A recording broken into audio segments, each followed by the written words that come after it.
Hi, everyone, and welcome to the streamed playtest of Uncaging Nicolas, which is a one-page TTRPG about, you guessed it, Nic Cage. We are so excited for y'all to be here to join us this evening as we get our Nic Cage on, make some Nic Cage quotes and Nic Cage faces.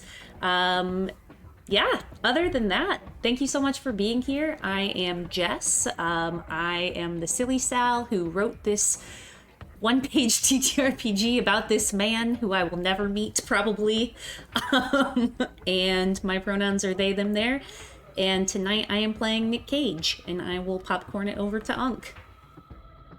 Hello, I am Mirror Dunk, also known as Unk. I go with she, her pronouns, and I will also be playing as, Nic Cage. Popcorn over to John John.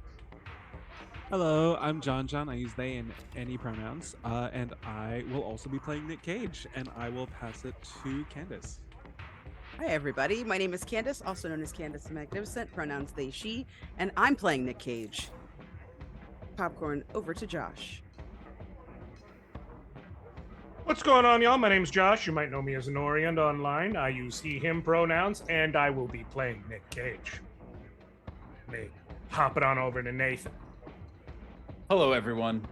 My name is Nathan, also known as Lurs Blurbs on the various internets, also known as the Dungeon Master for the Reckless Attack podcast. But tonight, I'm playing all the rest of the Nic Cages.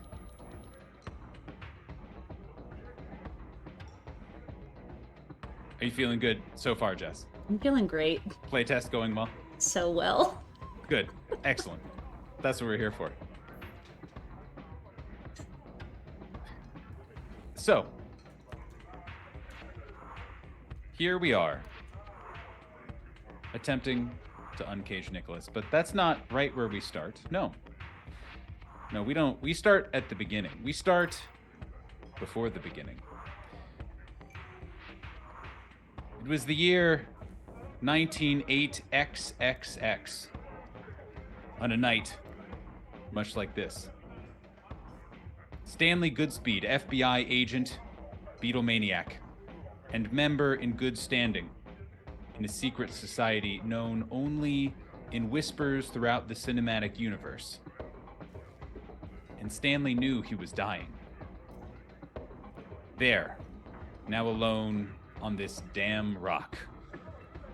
Knowing he'd never reach those missiles in time, knowing he may not need to, knowing he'd never see his kid, or Carla, or those boys back in the bureau, or even that wily ex-con Mason, but knowing he had to do one last thing.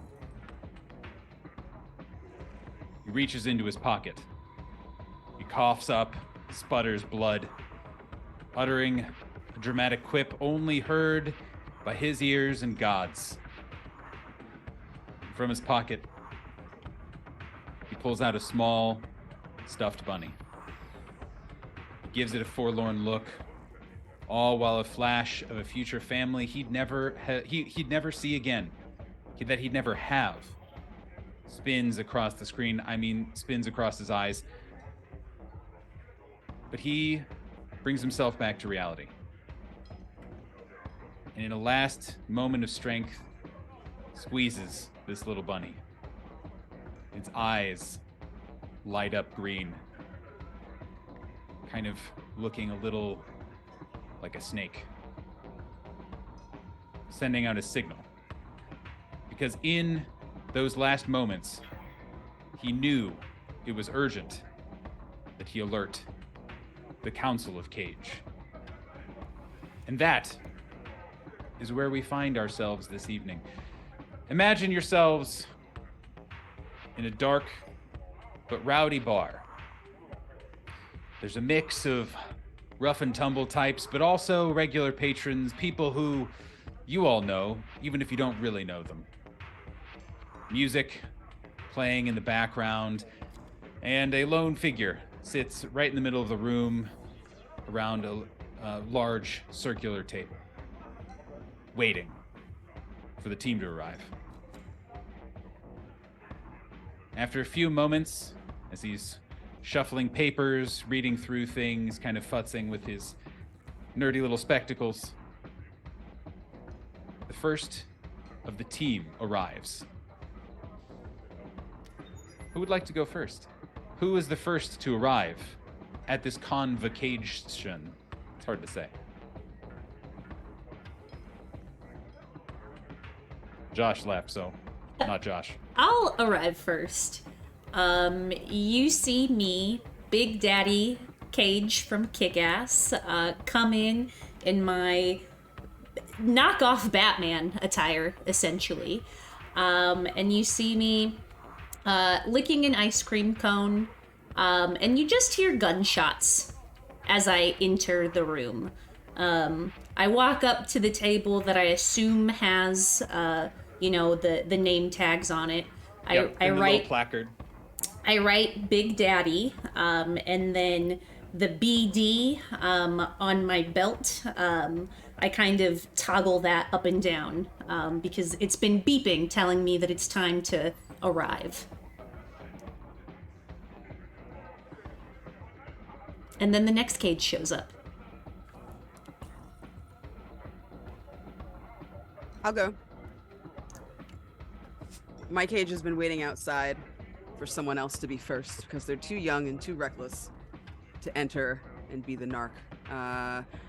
They are tall and slim. They are missing a hand and instead have a prosthetic. They come in smelling of freshly baked bread and the animalistic sweat of a man in love. And they kind of plunk themselves down at the bar and kind of scowl around at Big Daddy. Like, all right, boomer. And then the next cage comes in. I think that can be me. I think for a brief moment, I think everyone just kind of knows something is up, and a hush settles across this bar. And someone looks over towards one of, not the entrance, but like another door in this location, as smoke is like rising up from the ground, as if someone had done a fog machine. Sorry, did you say something? No, I'm being the rabble, saying, "Oh my God, where'd that door come I from?" see. Yes, Rhubarb, where rhubarb, the- rhubarb. No one knows where the door came from, let alone my that God. there's a door there at all, and smoke is rising up. And a Nic Cage walks through, but his hair is long and kind of like in a faux, almost samurai-like top knot. He's wearing like this long, like leather robe, a duster, and it's so dirty you can't tell if it's dark gray or brown or black, but it is so worn and rugged. And he's got not just a sword at his side of some mysterious exotic Asian descent, but he's got a pair of snakes, one wrapped around each arm, one of which he's using to stroke his chin. And the hush settles across the room, and he looks around, he looks for his name tag, and quietly, without saying a word, takes his seat at the table, and then starts to try to use the snake to write his name, Ghislaine, into his card. And then the next cage enters. From the roof of the building, you just hear what sounds like metal ducts just kind of oh, they haven't cleaned this in forever. Oh, this is going to mess up my sinuses. Oh, I hate this so much. And then suddenly, without warning, one of the ducts falls apart and a tiny small star-nosed mole drops from the ceiling and just rolls exactly onto the table that they're supposed to be. He pulls out his tiny little PDA, which is literally maybe the size of your finger, and like runs through it a couple things. All right, this is the place. And then kind of just moseys on over to his little name tag, takes a pencil that's as big as him, and with both hands just writes Speckles.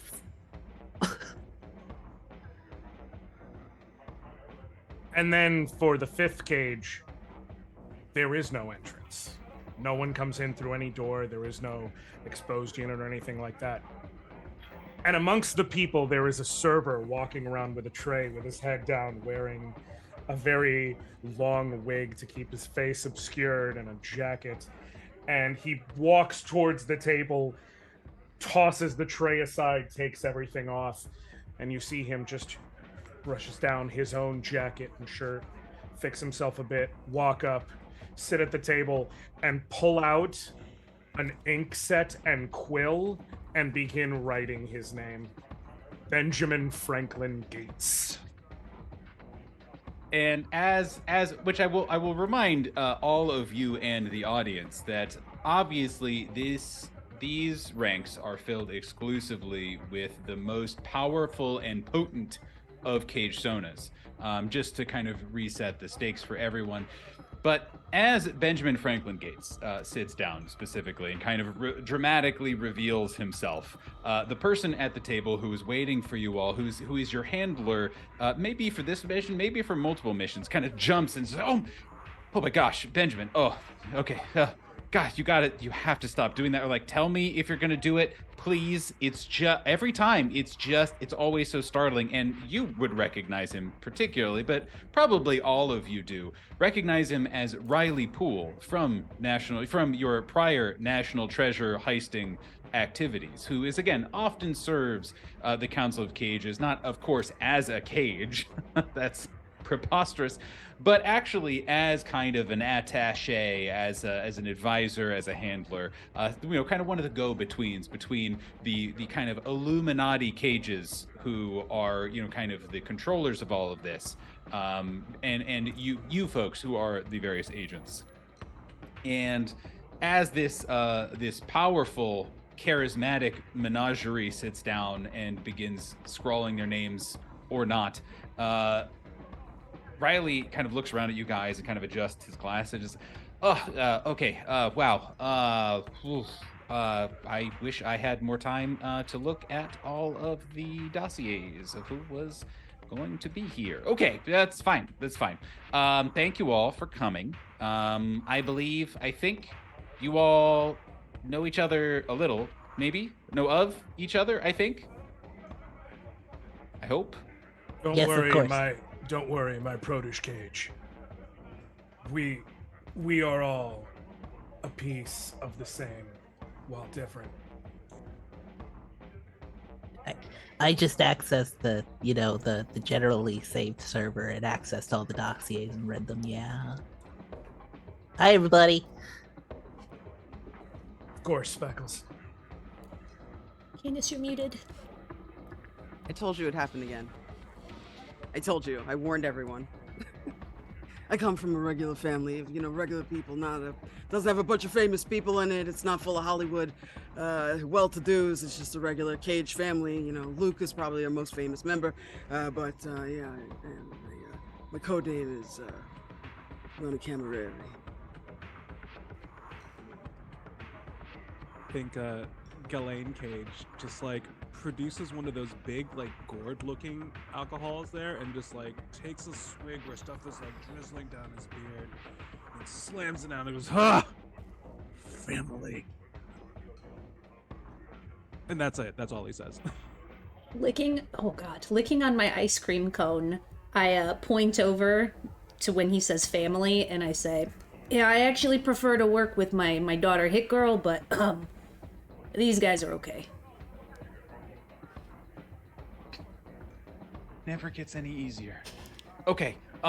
Anyway, while you all please again finish up with the name tags for those of you who haven't already, and please do write it in English as best you're able.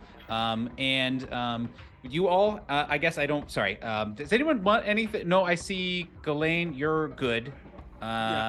He's still chugging, gone back to chugging, and then hands you his name tag, which is just an illegible scribble with snake tooth punctures in it because he is from the Crusades and never learned to write. Yeah, that's why I said it. Okay. All right. The usuals, and he kind of points over to the bartender, the kind of dark, totally in the shadow, can't make out any features bartender. Or do they even have features? Who knows? And they begin preparing whatever kind of your go-to drink is that you have, of course, ordered many times here on your missions, before your missions, and probably after. And Riley looks at you all and kind of reshuffles his paper and says, okay, so you all have been, of course, summoned here for a convocation and for a mission. unfortunately, we don't have a lot to go on, but we actually still have kind of more than we usually do. Most of the time, simply, well, you know, we push you through the portal and ask you to drive angry and pay the ghost, and you have to figure out where you are, figure out who might trespass and who has a score to settle, and bring out the dead. Sorry, I blacked out for a second. I mean, usually you have to figure out, where you're at after you've already gone, and figure out who doesn't belong there, and send them back, and how to do that, yada yada. But for once, we actually know where we're going to be sending you. Well, where you're going is technically, and stay with me, is actually outside the quote unquote Nicoverse as we know it.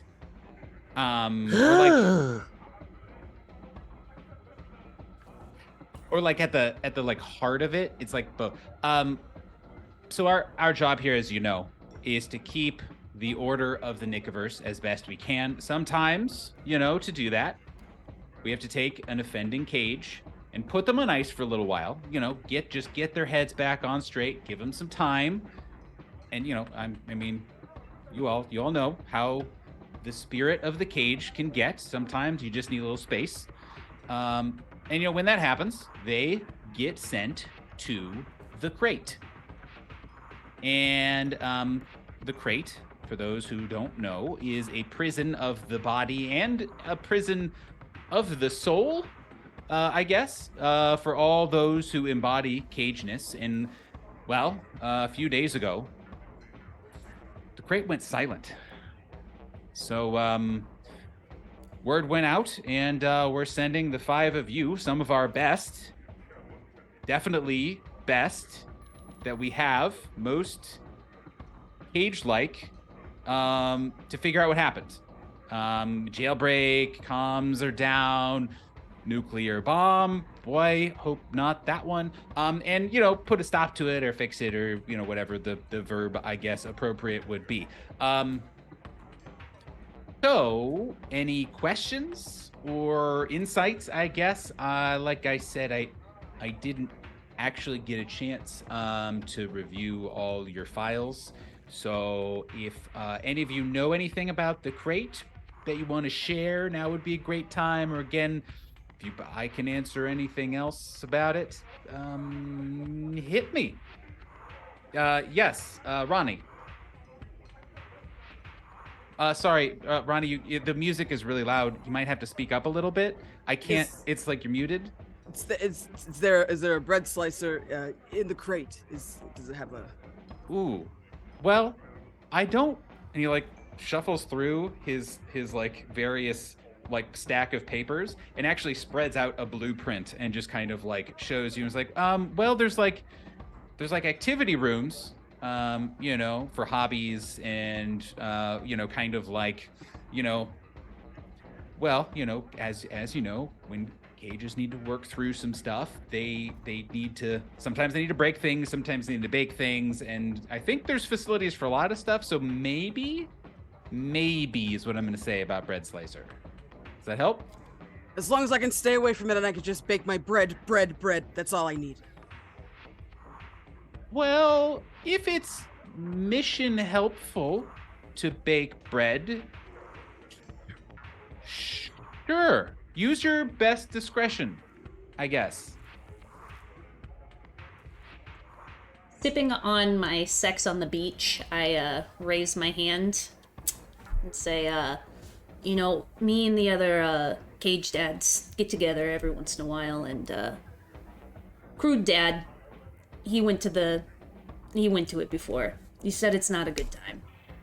That's all the intel I have. Don't get caught. So we've got 5 cages, and we're heading into a secure facility. Sounds like we'll be between a rock and a cage place. You can call it a cage match if you'd like. Well, I'll let you guys workshop the name of the op. Is that what you call it? An op? Of the op as you go. Also important note, actually, I don't know. I haven't really met Crude Cage too much, so I don't really know kind of their service history or whatever. But there's actually technically no real guards there, which kind of makes it weirder, right? But also not as weird. It's more of like it's a literal prison, yes, but also like a metaphysical prison, where it's like you like sit with like your feelings, and you stew. I know you like to stew and like, really think and reflect kind of thing. So I don't know if that's helpful, but Sounds awful.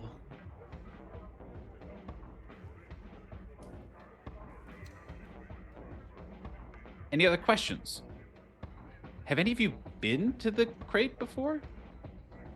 Oh yeah, I just got back. It's been a bad couple weeks.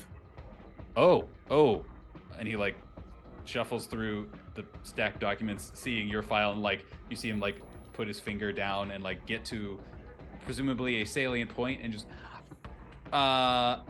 yes. I'm glad you're back. I hope you're feeling better. Yeah, it was not So- great to get underfoot. It was kind of a little bit ow.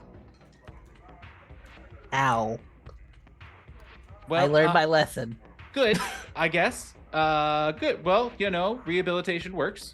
Good. Uh-huh. And Speckles is back again. Well-decorated agent. Happy to have him. So I guess Speckles might know some as you kind of get there and get settled and stuff. But otherwise, take your time. We can, as you all know, time's a little loosey-goosey here, so we can kind of just, we got a little flexibility if you want to grab a drink, plan, relax, talk, plan, whatever, have at it. But otherwise, I'll be around, and as you know, Portal is in the back, and we can fire it up whenever you're ready. Riley, you gotta calm down a bit, man. We've stole a whole declaration already. If there's one thing I know, when it comes to the Council of Cages, we always show up in the nick of time. And he just kind of looks at you. Anyway, Portal, it's in the back. Ready when you are. Then walks off to grab a drink. Valid. Nathan liked it, but Riley's a bummer. So, go ahead. All right, Punster. What's the plan? And that's to Benjamin Franklin Gates. Well, if we're going into the crate,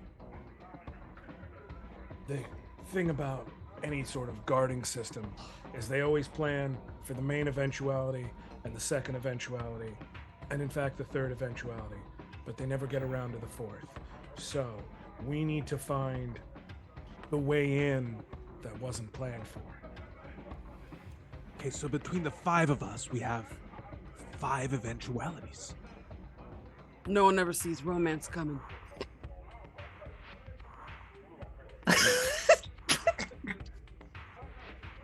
I actually just bought my daughter a jetpack. Happy to pick it up. Can I at least offer that maybe the fourth eventuality is the and I point to the portal in the back of the room? That I don't think anyone could anticipate, that. It's supposed to take us right there, so I think we've solved problem number 1. You know your stuff, Speckles. And with that, Benjamin Franklin Gates just walks towards the portal. Could one of you pick me up? I'm small, except for you, and I point to the guy with the sphinx. Who is Not already sure. reaching halfway across the table, then just like, uses like- snakes to point to the eyes and then back at you, and then snakes again, and then Reaching out with walks like to the portal. the bro handshake, you know, where it's like you clasp hands, the predator handshake, but to a tiny mole. I am going to come over, hold my hand out to you to see if you'll step on it. I sniff at it tentatively, and after deciding that it is relatively safe, I put 2 paws on it. Then I get back a little bit, and then I actually do crawl. I put you on my shoulder and I say, "You're gonna do just fine, baby mole." I'm a fully grown adult. And with that, we spool up the giant the big port. You know, it's like it's a both a highly advanced, highly technical thing, but also has that little bit of grime, you know, to show you that you're in a real lived-in world with real stakes and real people who exist here, and this big swirl of that kind of same green energy that glows in your various totems to alert you to the Council of Cages needing your presence for a mission, or any other sort of convocation that's still not getting easier to say out loud somehow. And it spools up, and each of you step through, and you can feel your physical bodies certainly are pulled through, but the first thing that is kind of latched onto, I got blurry because of how all the reality warping happening right now, is you can feel, and what you've learned as you start spinning in circles is that what grabs you and pulls you through the portal and spins you both horizontally and vertically on the X, Y, and Z planes it's not your body, it's your artist's soul. It's your very cageness that allows this sort of interdimensional, multiversal, intercinematic, whichever, travel to make that possible for you to carry out your missions and keep the balance of the Cageverse, or the Nicoverse. That's what I said. And you are all just, boom, shunted through this wormhole. You're all spinning in a variety of very cute, fun directions. Some of you very serious about it. Some of you perturbed. I don't know what your various Nic Cage reactions might be, but we'll allow the audience to imagine their favorite cage being spun and sucked through a wormhole. And suddenly, you just kind of do that classic, like, oh God, I stopped very suddenly, regaining of balance. And you find yourself in the middle of the ocean. You look around, you can't see, there's no sign of land. Beyond the hunk of lonely rock you find yourselves on. In the distance, a sunset. A few minutes before dark, blazons across the horizon, and before you is what appears to be an old, run-down facility of some sort. Maybe prison, maybe warehouse, maybe something different, maybe something worse. But there, in front of you, is what some of you would correctly guess, and what Speckles would know, is the crate. Now, what I will ask from the five of you is this is not a part of the rules as written Nicolas Cage, Uncaging Nicolas game, but I'm going to ask for what I'm going to make up in this moment and call a cage montage. Because obviously the very wise Benjamin Franklin Gates correctly noted that of course they're going to know the first thing. Of course they're going to know the second and third things, but what about the fourth thing? What about the fifth thing? And so what I'm actually going to ask from all of you, what are those things? What are the first thing that they would think of for infiltration? What's the second thing? What's the third? Et cetera, et cetera. And specifically, what would your character, what would your cage know must be here? And maybe has already been thought of and therefore to be avoided. Take a moment, ponder, but chime in. What's the first thing that of course they'd expect us to do this? Of course they would. I think the first thing is the Ghislaine Cage, like unstrapping like these makeshift bombs from his pack and throwing them in the front door and then charging in sword aloft. So I think that would be the first like Number one. montage. Number one. Yeah. And of course, but Glenn knows. Glenn's experienced warrior filled with, I don't know, probably honor, let's be honest. Yeah, I don't know, whatever the right, kind of faux offensive pseudo-Asian, kind of trope would be for this particular movie. He knows he's an experienced warrior. He knows, of course that's guarded. Of course they would know. They would have eyes on that front door, even for such a brutal assault that you would offer them. And so there, first plan, check, easy. What's the second thing that they would expect? I think they would definitely send a person who is pretending to be another Nic Cage from the Council of Cage, and we know better than to trust them.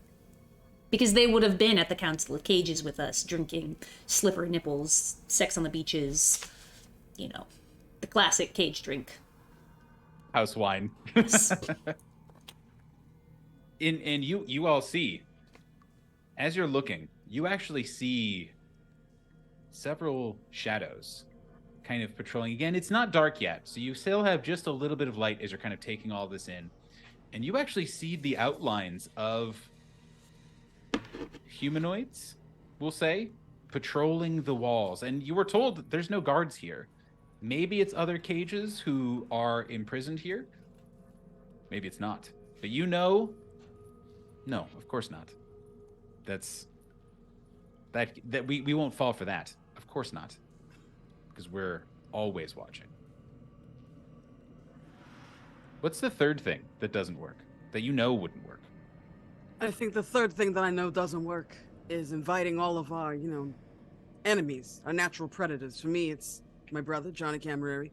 For the rest of you might have a different guy. But, inviting your arch nemesis over, somebody who's going to tempt you to be your worst self, they better not do that. You got high stakes. And you're talking through this, Ronnie, and you're like, hey, focus up. We can't let that, no matter what they throw at us, we don't know what we're walking into here. Absolutely not. And you try to steel yourselves accordingly. Now, what's the fourth thing that they wouldn't think of? And maybe this is the one that works. Maybe it isn't. Norian, do you want this one? Or If you've got one, you can go for it, Speckles. all right. So, Speckles, being a very intelligent individual, has already accounted for the, the failures of the other cages. But they were planned failures. It's okay. But I just look towards the big entranceway, the big door that's in our way, and just turn and just whisper in Big Daddy Cage's ear. I hate this. Sorry. I'm imagining that Speckles just giggles and then says, I hate this, I'm sorry. Yeah. In character, of course, obviously. Nice. So, I think knocking will work. Could we just knock? You want to go up and knock? Yeah, but I'm really small and I have really tiny hands.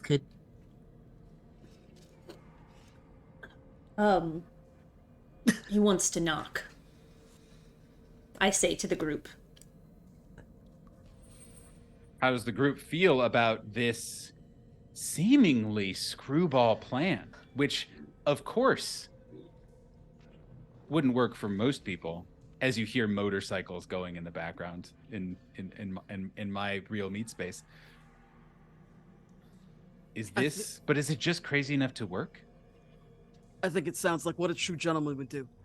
And though I'm not always a gentleman, I see that Mole is, and I admire that.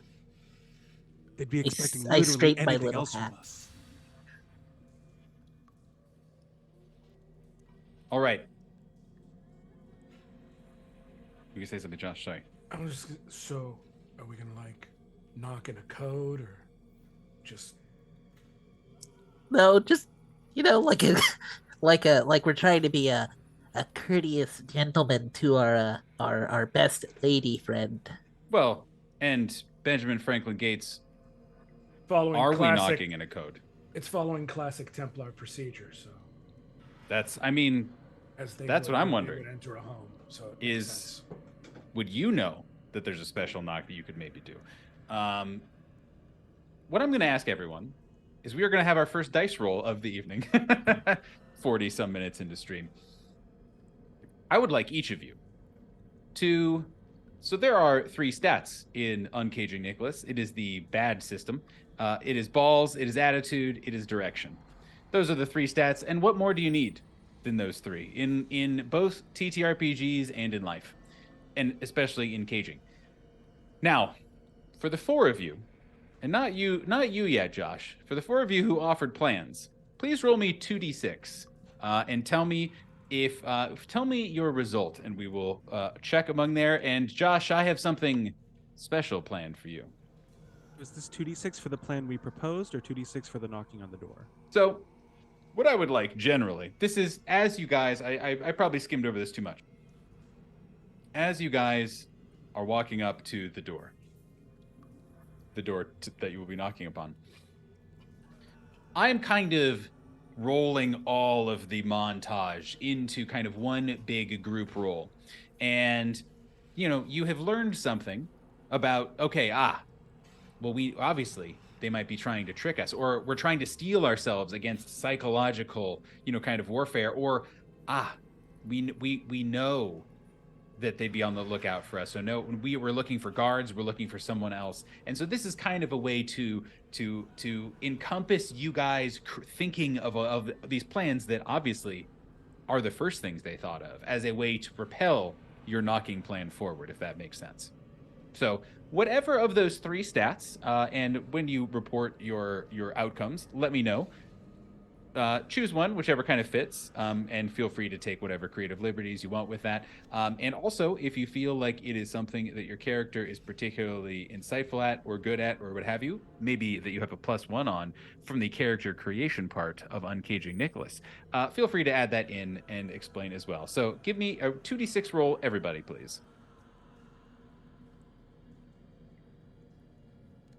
I rolled with my attitude because I'm thinking I'm going to use some Cage charisma as I go and knock on my good lady friend's door. And I rolled a 7 total. That is a success. Ghislaine, right? That's how it is? Yeah, I think so. I rolled with balls because I think it's not just walking up to the door. I think with sword in hand and bombs in the other, I think he's got to like dive roll and skirt his way around as if it's a battlefield anyways. And then getting up to just really dramatically pound on the door, and I rolled an 11. Ooh, also unfortunately still just a success, but it's a success you can feel very good about and is particularly ballsy. Yeah, and very particularly dramatic. Of course, naturally. And and obviously, just walking up to the door, knocking, takes balls. Ronnie? Yeah, I got a big donut hole. I might have rolled a 5. Ooh, and I think I'm concerned. I'm concerned. Yeah.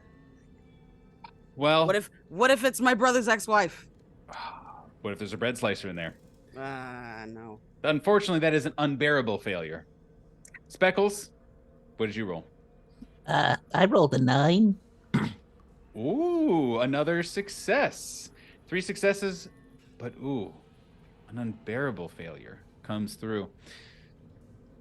So, the 5 of you saunter up right to the front door.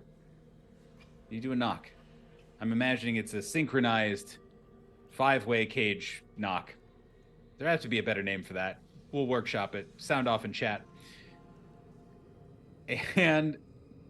And you rap out a wonderful little ditty, and you hear the echoes. and the door swings open, seemingly untended.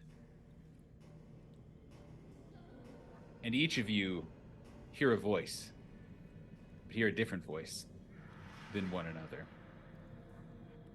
And you hear it ringing in your head, and it is that voice that maybe it's your older brother who you've been feuding with for years and haven't talked to them.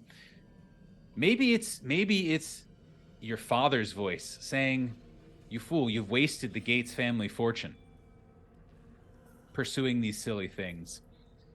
But you hear that negative voice or that negative experience or something that dregs up the obvious trauma that you have all suffered.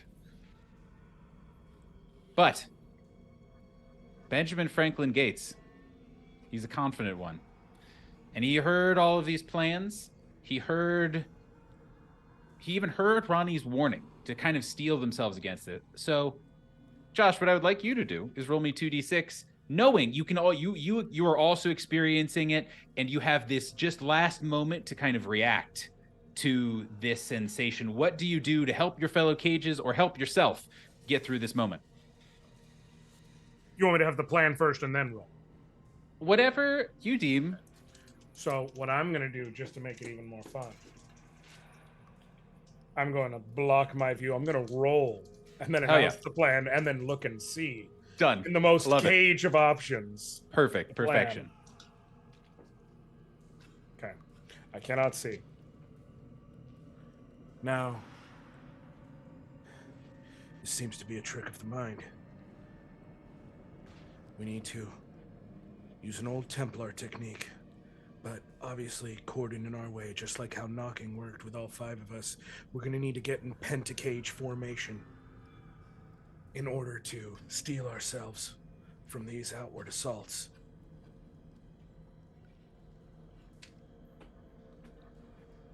I rolled an 11. Hey! And National Treasure Cage gets a +1 when he's crafting elaborate plans. So that's a massive success. A massive success. So you all hear this. You all hear these voices from your past, from your present, maybe even from your future. Who knows? Maybe it is your own voice who is racking your brain with these negative feelings and with this torment and with these feelings of inadequacy or what have you. But you hear the calm, cool voice of Benjamin Franklin Gates, a man who has studied his cage assembly well, who directs you to kind of form up. I guess I'll ask Josh, what does a pentacage? What is the formation? What is the formation? Well, there would be 5 full-size cages. Here we're working with 4 full-size cages and then a mini cage. So we're gonna have to make it work as best. Normally, it would be like an X situation, like crossing through the power of cage via a cross shape, but like diagonal, so an X. However, that's not going to work as it stands. So, Speckles is on Big Daddy's shoulder, correct? Correct. So Big Daddy will need to be in the rear end of the formation and holding Speckles in hand in the center of the formation to form a contiguous X of cage. I can make that sacrifice. And there's just this glow that emanates from you all as your spiritual cage energy is evoked as a kind of protective measure. And you know down the hall that voice was coming, but even if you move towards it, or even as you look down the hall, it seems like it's coming from nowhere and no one. What do you do? You're in kind of the front, we'll say, lobby, reception area, if that's a thing that I guess jails and such places might have. Yes, Ronnie. Is there a front desk? Like, is there an associate? Of course there? there is. There is no. Well, that's the thing. There is a front desk that you should be manned by someone, a cage maybe, or a non-cage. Yeah. you would actually know the crate is specifically designed to resonate with the brain patterns of a cage. So probably it was a non-cage who worked here, but you see no sign of them. I think we just go in. They're asking for it. Usually you're gonna put somebody there, make sure that you have some interference if you don't want to be disturbed. I know all about that. I don't trust There's nobody here. You just I mean, you're strong, you're big and powerful. You get in there, just fire in the hole. Throw Big Daddy in there. I don't take orders from anyone. Yeah. I too so- am a wolf. But with snakes. A snake with no skin. You two are always knocking me for a loop. I don't know what's going on between you. But I know that we got something to do, so we should stop lollygagging and get to it. And I think Ghislaine, hearing that, will stride forward with great purpose and like vault over the desk to land on the other side and sit there and go, fine. And like points. It's like I'm the receptionist now. So, Mr. Receptionist, could you tell us where the caged cage is? Do I, as the receptionist, now know where the caged cage is? Do I like Ooh. download that? Okay. I'm not gonna say yes, Yeah. because what I'm gonna say is I'd like you to roll for it and explain in of course in cage logic why kind of sitting here, and especially why Ghislaine Cage is able to sit here and figure out the direction to go. So I think from the caginess of it all, right? Yeah, If of we course. look at like charisma, not just as your ability to persuade, but like your force of there are fireworks happening outside my window. It's welcome to Washington Heights, New York City. 1 second. Majestic. It's all right. You hear gunshots, but Yeah, I ones you're think not really that's- worried about, where it's Yeah, like, that's actually Ghislaine's mind at work. That's Yeah. the sound of processing. just Yeah, instead of cogs explosions of turning. warfare, right? And so I think as he sits down at the desk, there's that, the charisma is about your force of personality. And he thinks like, by sitting here and attuning to the cosmic cageness of the crate, he would somehow download some of this information to his brain without knowing Yeah. the term download.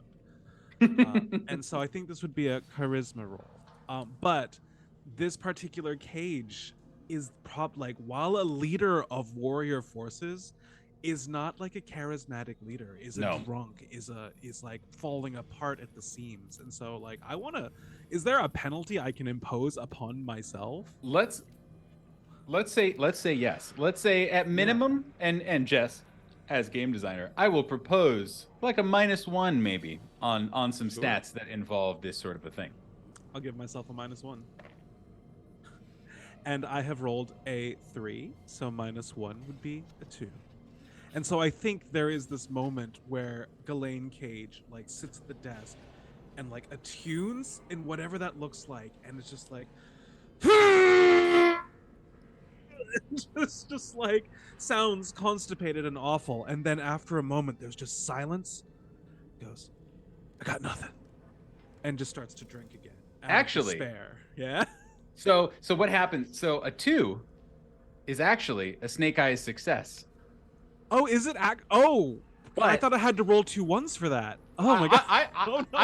I want to see Snake Eyes success, the Snake Eyes success mechanic in Very play. well. For those of you playing at home who are eagerly awaiting your own copy of Uncaging Nicolas when it releases post playtesting, when you roll a 2 total on your 2d6, and I don't know if there's a -1, that feels fine. Maybe that won't make it in the final rule set. We'll figure it out, but it's cool for now. Essentially, I'm finding it on the rule sheet because I barely remember my own name half the time, let alone the rules of any system.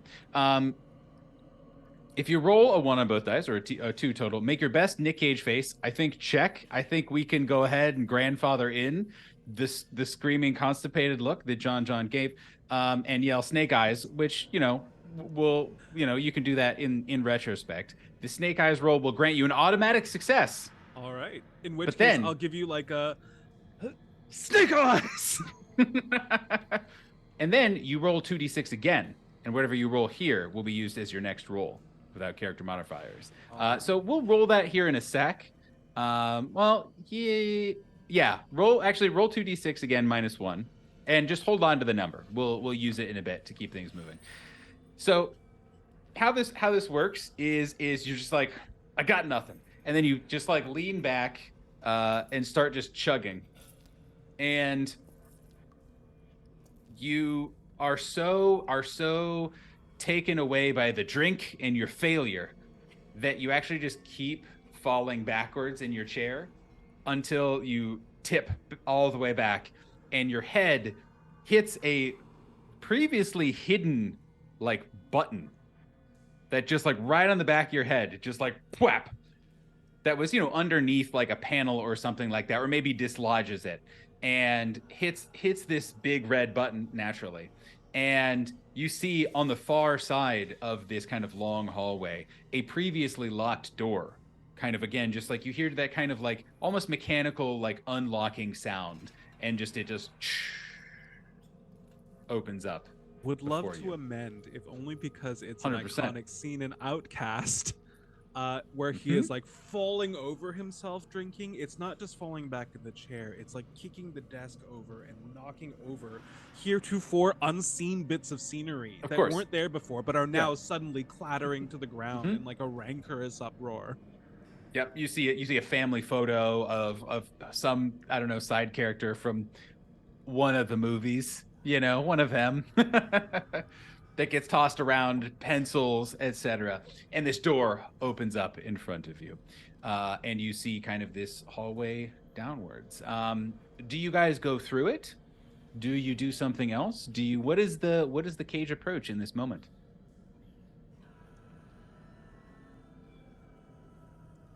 I think that I am not moving forward, but instead am making a small bulletproof vest for my new small friend. After I have equipped them, I will then get out other bulletproof vests for the other cages, but they need to be equipped. I'm not going to be the leader that leads us into whatever, but I am going to make sure that everyone is protected.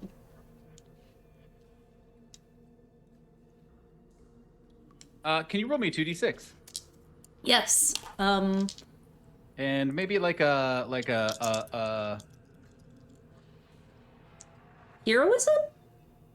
Balls? yeah, either balls or direction. Also, I think is fine. It's not quite navigation, but How does a 9 sound? 9 sounds pretty good. Speckles, please keep that in mind. You are too fast. Please, I think we can't. None of it. I think we'll all be keeping that in mind, given what we see on the screen. I liked it better, bigger, to be honest. And you successfully make a good enough piece of bulletproof armor. What do you say, Speckles? I appreciate this. Normally I'm in the back line, so I was pretty concerned there for a bit. Is this polyester? Yes. It is. Oh. Well, thank you. Don't consider myself to be a crafty cage, but when the time calls, the time calls. You got my sizing right too. If you needed a crafty cage, that's why I came along. Thought you were the smart one. Right, crafty. And I pull out of my backpack a Ben Franklin appropriate one for you and hand it over. A Ben Franklin appropriate what? It's like Oh, in the first another movie. vest. Yes. Yes. Well, no, Okay. but Well, that's why I was. It is sized like Ben Franklin, the founding father. That's fine. I was like a Ben Franklin appropriate, and my brain didn't catch up, so I was like, gun. You gonna hand me a blunderbuss? Okay, I'm good. I'm caught up. I'm good. In my mind, it was Kevlar that had a ruffly neck. I'm fine with that, actually. So, It is canon. It's a canon event. It happened. right. I turn to the two other cages and give them, again, their cage appropriate bulletproof vest. I don't know what that looks like for you two, if you'd like to describe. Yes. It's like they're old enough. It's cage appropriate. My cage appropriate Kevlar looks exactly like the A shirt that I'm already wearing. Wouldn't you know it? I think, and I hate to know but like, I think Ghislaine receives it and hands it back and says like, when a warrior fights with honor, he needs no armor. And then like does like a really like appropriative like kung fu bow. Naturally. I put it back and say, well, I guess I won't be shooting that one later. So, the five of you walk down the hall. And you go along, and it seems like this is obviously, there's a couple doors that you have to go through. And you start to notice that there are rooms that are kind of a very, variety of ajar or open or closed. And it doesn't seem like there's anyone in any of these, as far as you can kind of hear or tell. And you are walking for a little while, and you see, there are activity rooms. There are, kind of group therapy rooms. There's a scream therapy room. That one seems like it's almost like there are a lot of, like where, like a lot of footsteps, kind of wear out ground near that. That one obviously must be very popular. Until you get to the end of this hallway, where there is a collapse of the ceiling, where there's just rubble and it doesn't go anywhere and kind of just ends. And there's no clear kind of staircase that you guys saw. But what you do see in the room next to you is what must be what I'll say is the only thing that stood out to you was a staircase not leading up, but a staircase leading down under the facility and into the belly of the island. What do you do?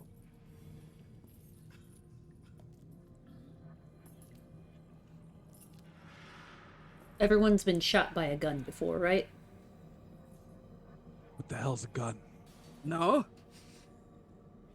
I'm a lover, not a fighter, babe. It's gonna hurt. I don't think we have time to friend. practice. It was a rough day. I can help you with your vengeance. Oh no, I already did vengeance. He wanted to steal the Declaration of Independence, and I didn't want him to steal the Declaration of Independence. So the compromise was I stole the Declaration of Independence. Classic. To save the Declaration of Independence, obviously. Where's the document now?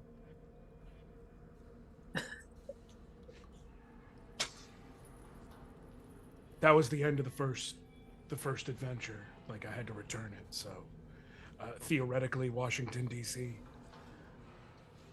They could have moved it to, Duluth. I think as this conversation's going on, I have started to climb down Big Daddy Cage's back and then legs.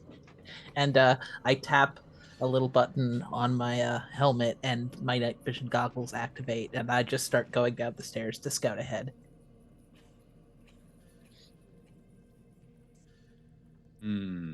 Does that mean that you have jumped off of my body? Yes. I think that I go to catch you, and then I think better. You are a grown mole. An independent cage? Yeah. I'm not gonna cage you. Are we gonna follow Speckles. the mole? Is the lighting the same going forward? A Or does little it look like darker. it's okay? You're going So- down, and there doesn't appear to be any lights on. So Benjamin Franklin Gates is gonna, reach in behind him and pull out an entire torch, which he's then going to light and walk with. Always be prepared. And follow along. How ridiculous can I be? Are What you the fuck asking do that you question? mean? How I'm ridiculous just- can you be? I just pulled a torch out of Cage space. Yes, For but reference. a torch is a thing that you can have. My thing is more existential. My thing makes is a it thing you better. can have, and mine is not. Well, Candace. If I can have it, I'd rather say yes and deal with the ramifications later, so that let's all acknowledge the obvious, delicate, intricately woven fiction that we have been crafting Correct. that is grounded in realism, and we will trust you with this this opportunity. all right. So before I go down into the stairs, into the darkness, I look up at the sky with my big baby blues, and my not eyelinered but super eyelinered eyeballs are just like glistening like a magical girl. And I conjure the moon with a small orb, and it's a full moon, and it follows behind me and does not hit me in the eye like a big pizza pie. Naturally, That's obviously. amore. Yes, it is. That's the power of the cage. And you all are illuminated by, I'll say, a variety of different things and or concepts and or heavenly bodies. And Speckles, it jumps out to you first. But you all can kind of see it way down. But Speckles, the reason it jumps out to you first, other than that you are kind of out in front, but it's because of your night vision goggles. And there are not a lot of doorways in this hallway. And again, why this hallway is so long? Unclear. Where does it go? Boy, not really sure. But there is this long, dark hallway that really you just kind of keep having to walk down. And at the very end of it, you see a bright light kind of shining unnaturally from out of a doorway. And you kind of can start to also now hear the whir and clunk of machinery. What do you do? Okay, with that, I turn back to the others and just hold one gigantic mole paw to like my mouth and go, shh.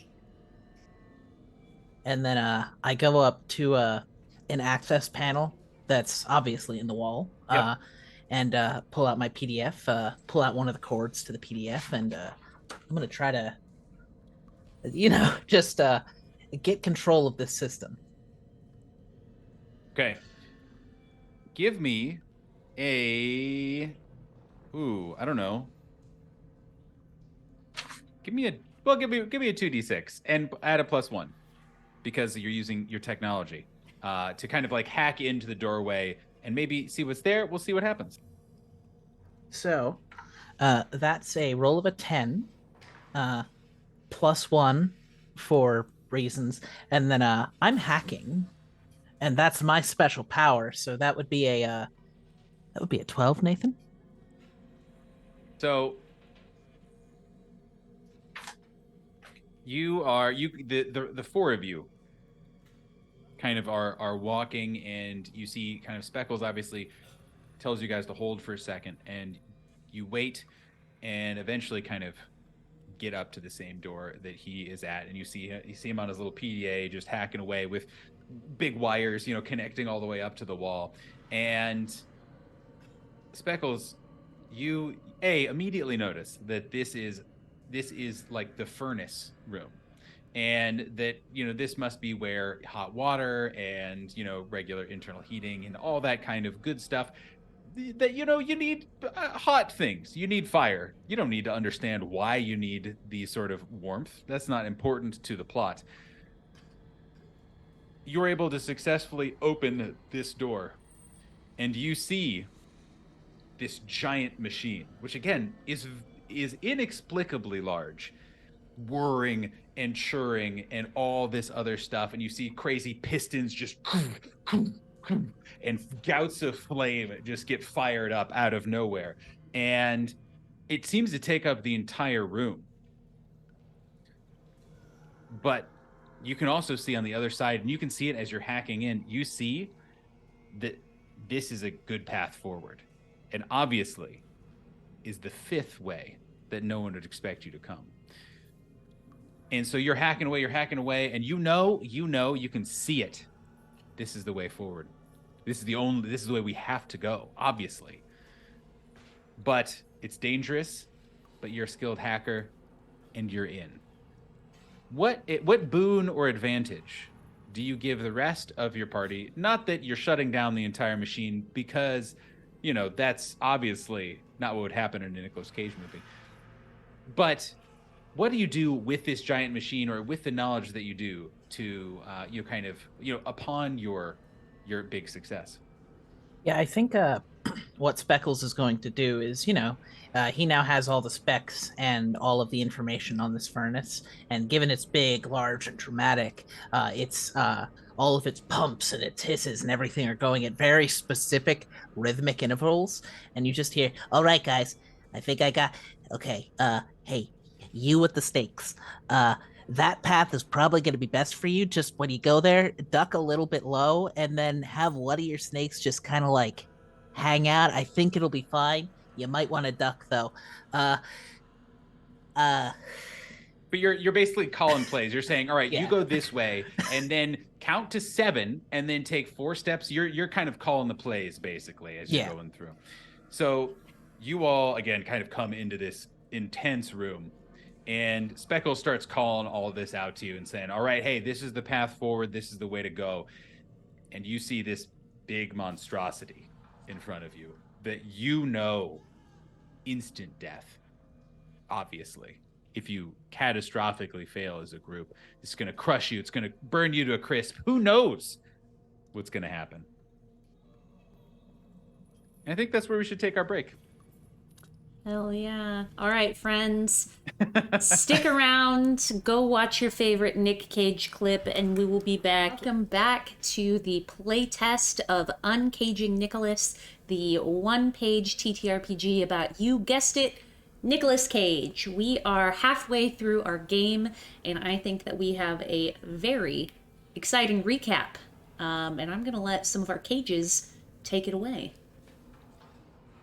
All right, so I'm Benjamin Franklin Gates. I'm one of several cages who are part of a council of cages who work through the Cage multiverse to save cages, or, if necessary, detain cages. So, we all gathered, of course, head through a portal, and came down to a heretofore undisclosed location known only as the Crate. Through a series of adventures, we snuck our way in. The details mostly lost to me at this particular juncture in time.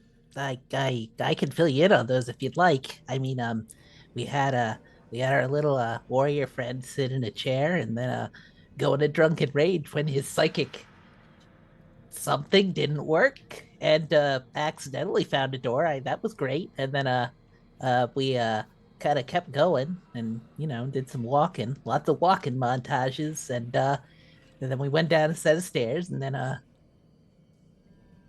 yeah. Thank you for your assistance, Speckles. Every good cage needs a cage to get through their caging. And so now here we are, deep within the center of the rock that is the Crate, trying to make our way through, and we're staring down some machinery that is apparently the only safe way forward, because it's a dangerous way forward.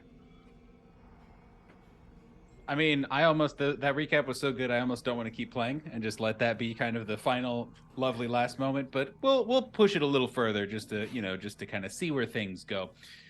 So, our 5 heroic cages, ? Our 5 protagonist cages find themselves in a damp, dark room filled, damp, dark, and also filled with light and heat. You figure it out at home. Don't worry about it. It's a Nicolas Cage movie.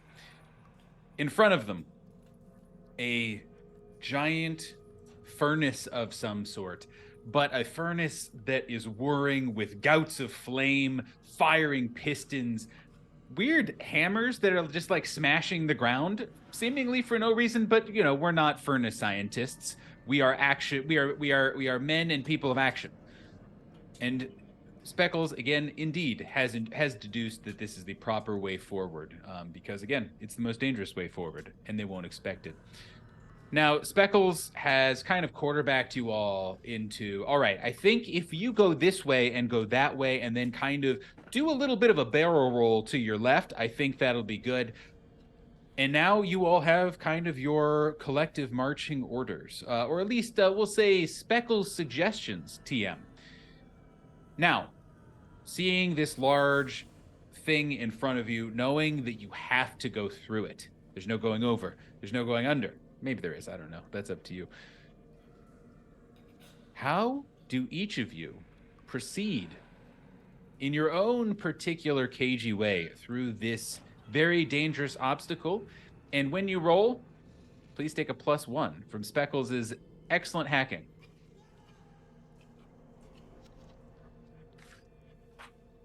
I'm rolling with direction because I am navigating this thing.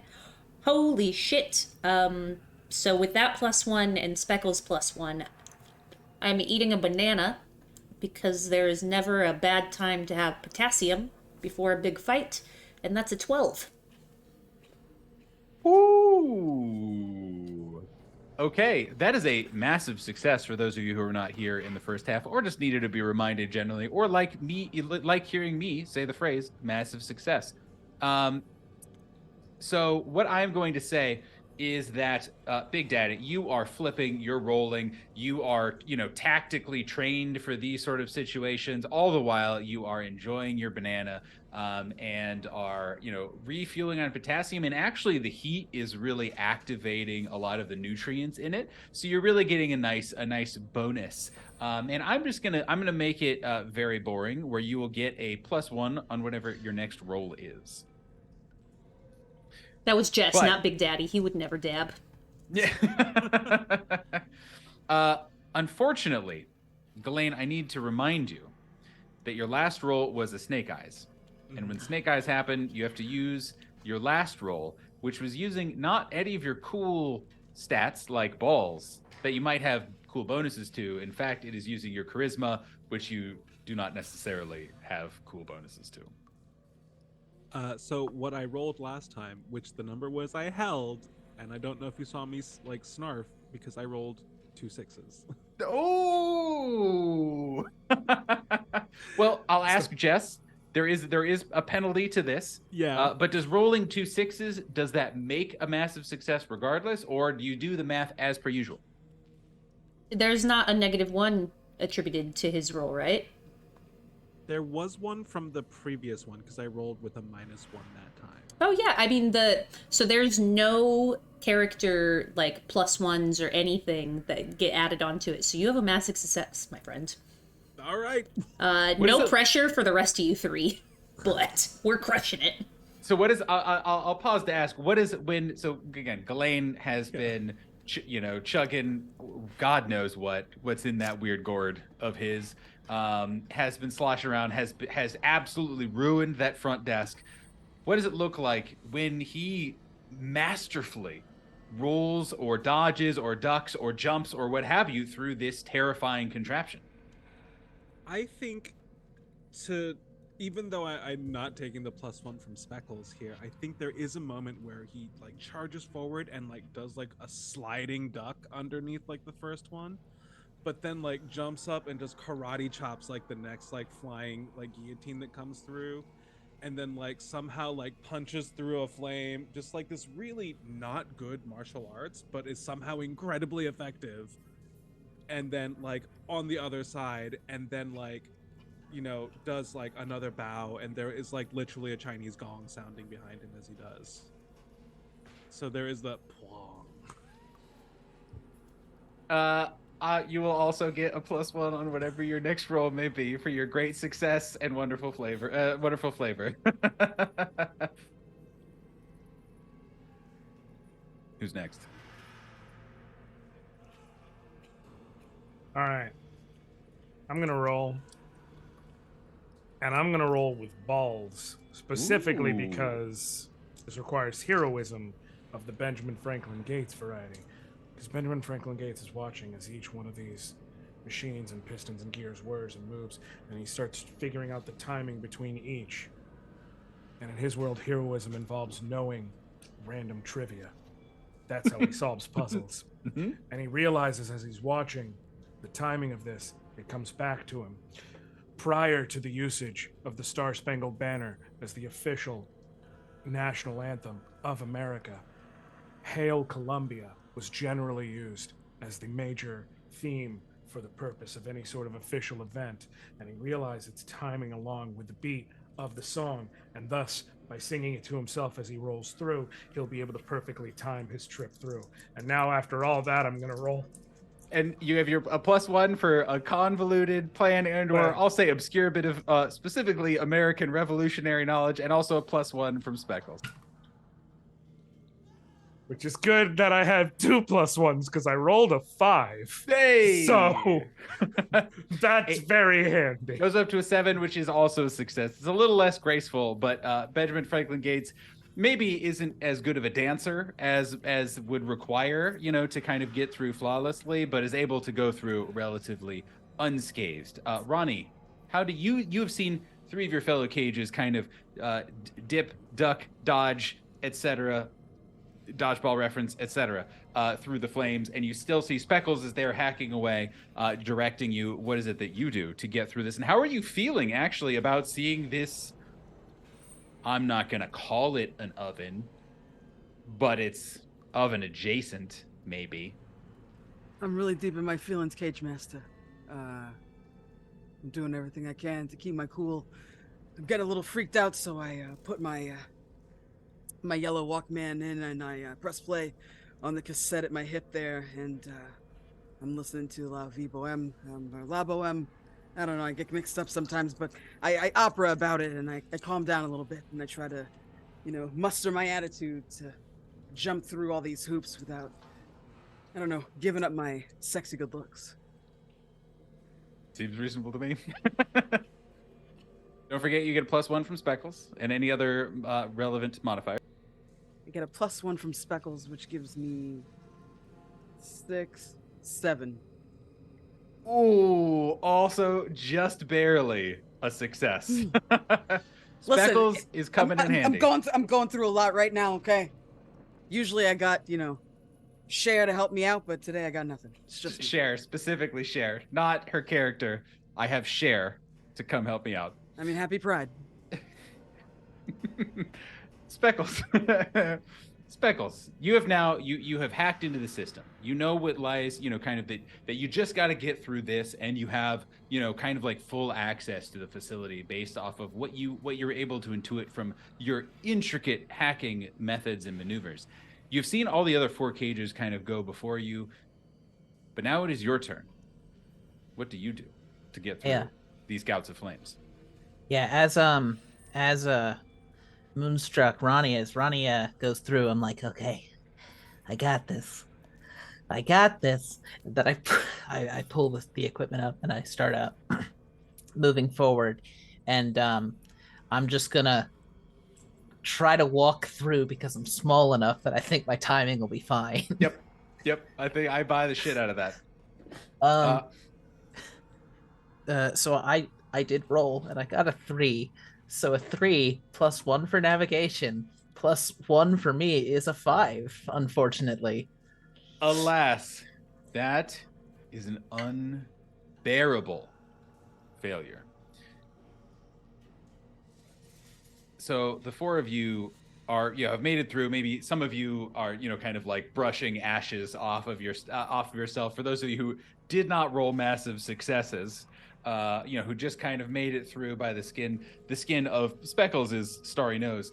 and you kind of all look back, counting, making sure everyone is here, and you guys see Speckles kind of going through, and one of you notices Speckles is about to get hit.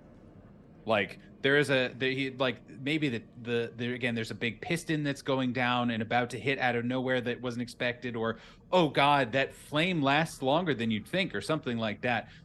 Which of the cages jumps in to try and save Speckles? I think I would shout out, "Not my baby mole," and dive over to protect Speckles. Anyone else? Yeah, I Ooh, think Ghislaine does.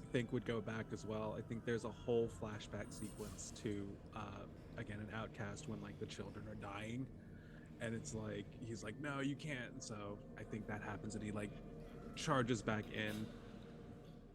All right. I think that Ronnie would try to just like see where Speckles was, and if he was close enough, he would reach his little his okay hand in, his safe hand in, to try and scooch him on out. So I'm gonna ask first Big Daddy and Ghislaine to give me a roll, because you guys are actively jumping in, trying to go. You can use whatever you think. Again, if it is recalling the knowledge that you used previously, I'm not going to give you the +1 from Speckles, because it's kind of all done in the heat of the moment and kind of done backwards, where previously the instructions were going through forwards. But whatever bonuses you think, both of you, I'll allow you to roll 2d6 to try and help Speckles. And Speckles, just to add some ambiance, what does it look like as you're just kind of trundling through this death trap? Yeah, I'm trundling through, just kind of like yep.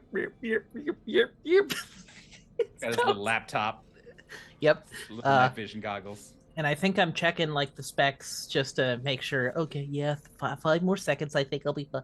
And then like I just hear what to me sounds like a garbage truck, and I have a flashback to when I was thrown away in a trash bag, closed into the back of a trash truck. Is that what happens?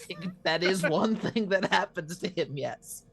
And in that case, I had planned for it, but in this case, I feel trapped, like I'm in that plastic bag with the crusher of the trash compactor coming down on me, and I freeze. Yeah, Speckles just freezes. All right, Ghislaine, Big Daddy, what'd you roll? So I rolled a 5, plus my +1 from balls, plus my +1 from my massive success for a 7. Okay, that's a success. Ghislaine, what did you roll? So I have a +1 from my massive success as well. Yep. So that brings my total to a 4. Okay, so what happens is and right now it's kind of loosey-goosey in terms of kind of penalties for failure and that kind of thing. I was going to give Speckles some negatives on the various stats that Speckles has on kind of a future roll or something like that, but because the both of you jumped in to kind of try and sacrifice yourselves, or at least try to get in after him and pull him out, I'm going to reduce that. Reduce it by 1, because Big Daddy successfully got in and maybe scooped, kind of like at least, maybe like held a piston kind of in place, or like punched it out, or maybe shot it out. I don't know. He's Big Daddy and uses guns or grenades or explosives or what have you. But Ghislaine, you see it's not going to be enough. Like there's the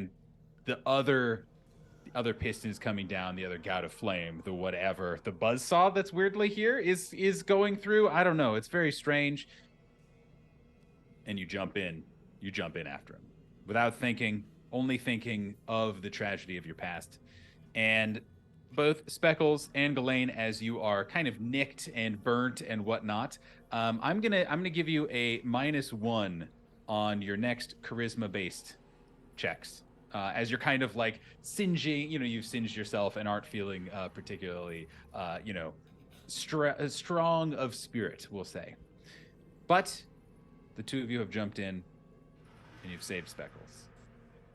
So, what happens in that? What Speckles? What you have seen two cages jump in after you in this place that you just recently were. How do you feel about this? How do you react? You look up to Ghislaine and Big Daddy.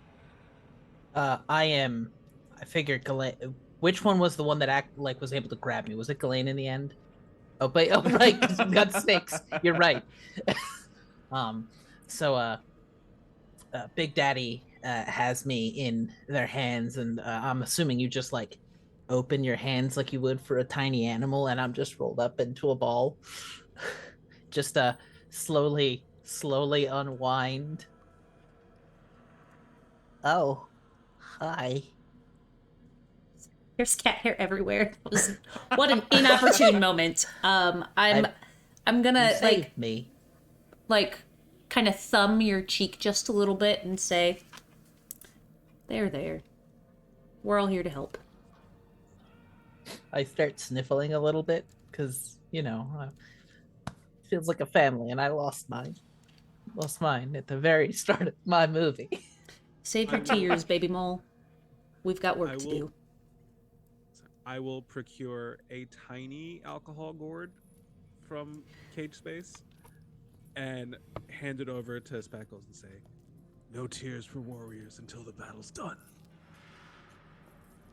I will gladly take that drink, and It's vile. It's so vile. does it taste like worms? No, it tastes worse than worms. Okay. I think because it's a cage alcohol from this weird Angloed version of China, it is the most disgusting thing you could think of, whatever that is to you specifically. It is this perfect amalgamation of terrible to everyone in their own unique ways.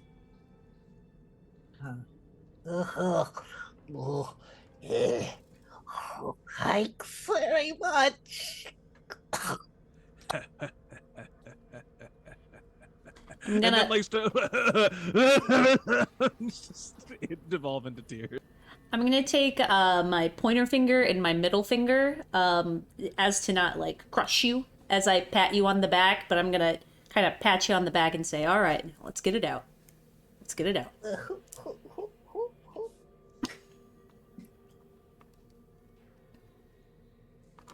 For clarification, everyone made it out of the machinery, Correct. right? Okay. I was making sure this scene wasn't happening amidst the No. machinery, Yes. wearing in between everyone. No, this And is they're just all after- sitting in safe spots, We're stuck. Let's take a quick Okay. breather. No. You guys have made it on the other side, and you do, in fact, see the promised doorway that is now, inexplicably, again, just leading back up. You don't know why. I guess there's just stairs and then a hallway, and then just this one room, and then back up the stairs. I don't know. You didn't design it. Whatever. But you see a stairway kind of heading up, and I think up above, you guys actually hear voices. And you can't quite make out what they're saying or even make out what the voices are, but you can start to hear something kind of in the background. before we leave the machinery area, Benjamin Franklin Gates will look back up at it and go, Cageus ex machina. The machinery of Cage. And then move.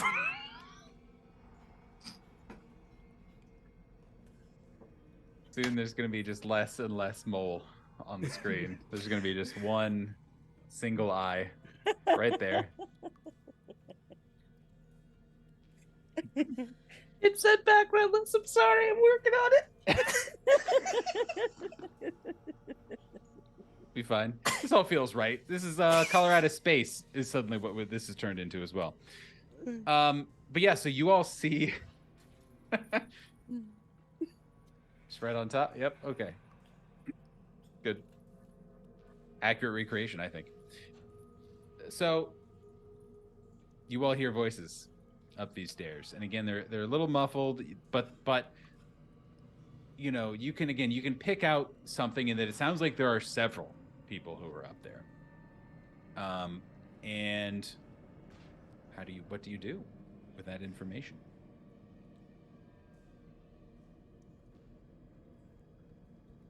Proceed. How are you proceeding? Are you proceeding sneakily? Are you charging up? Are you just, trying to see what's up there in kind of a classic, like, ooh, if I had a gun, it would be drawn like this, looking around suspiciously, waiting for the next plot point to happen, as is often the case in a Nicolas Cage movie.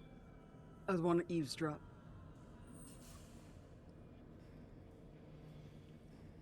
So as you guys ascend the stairs, because you can't really make it out from where you are, especially with the machine kind of still whirring behind you, you start to pick up a few.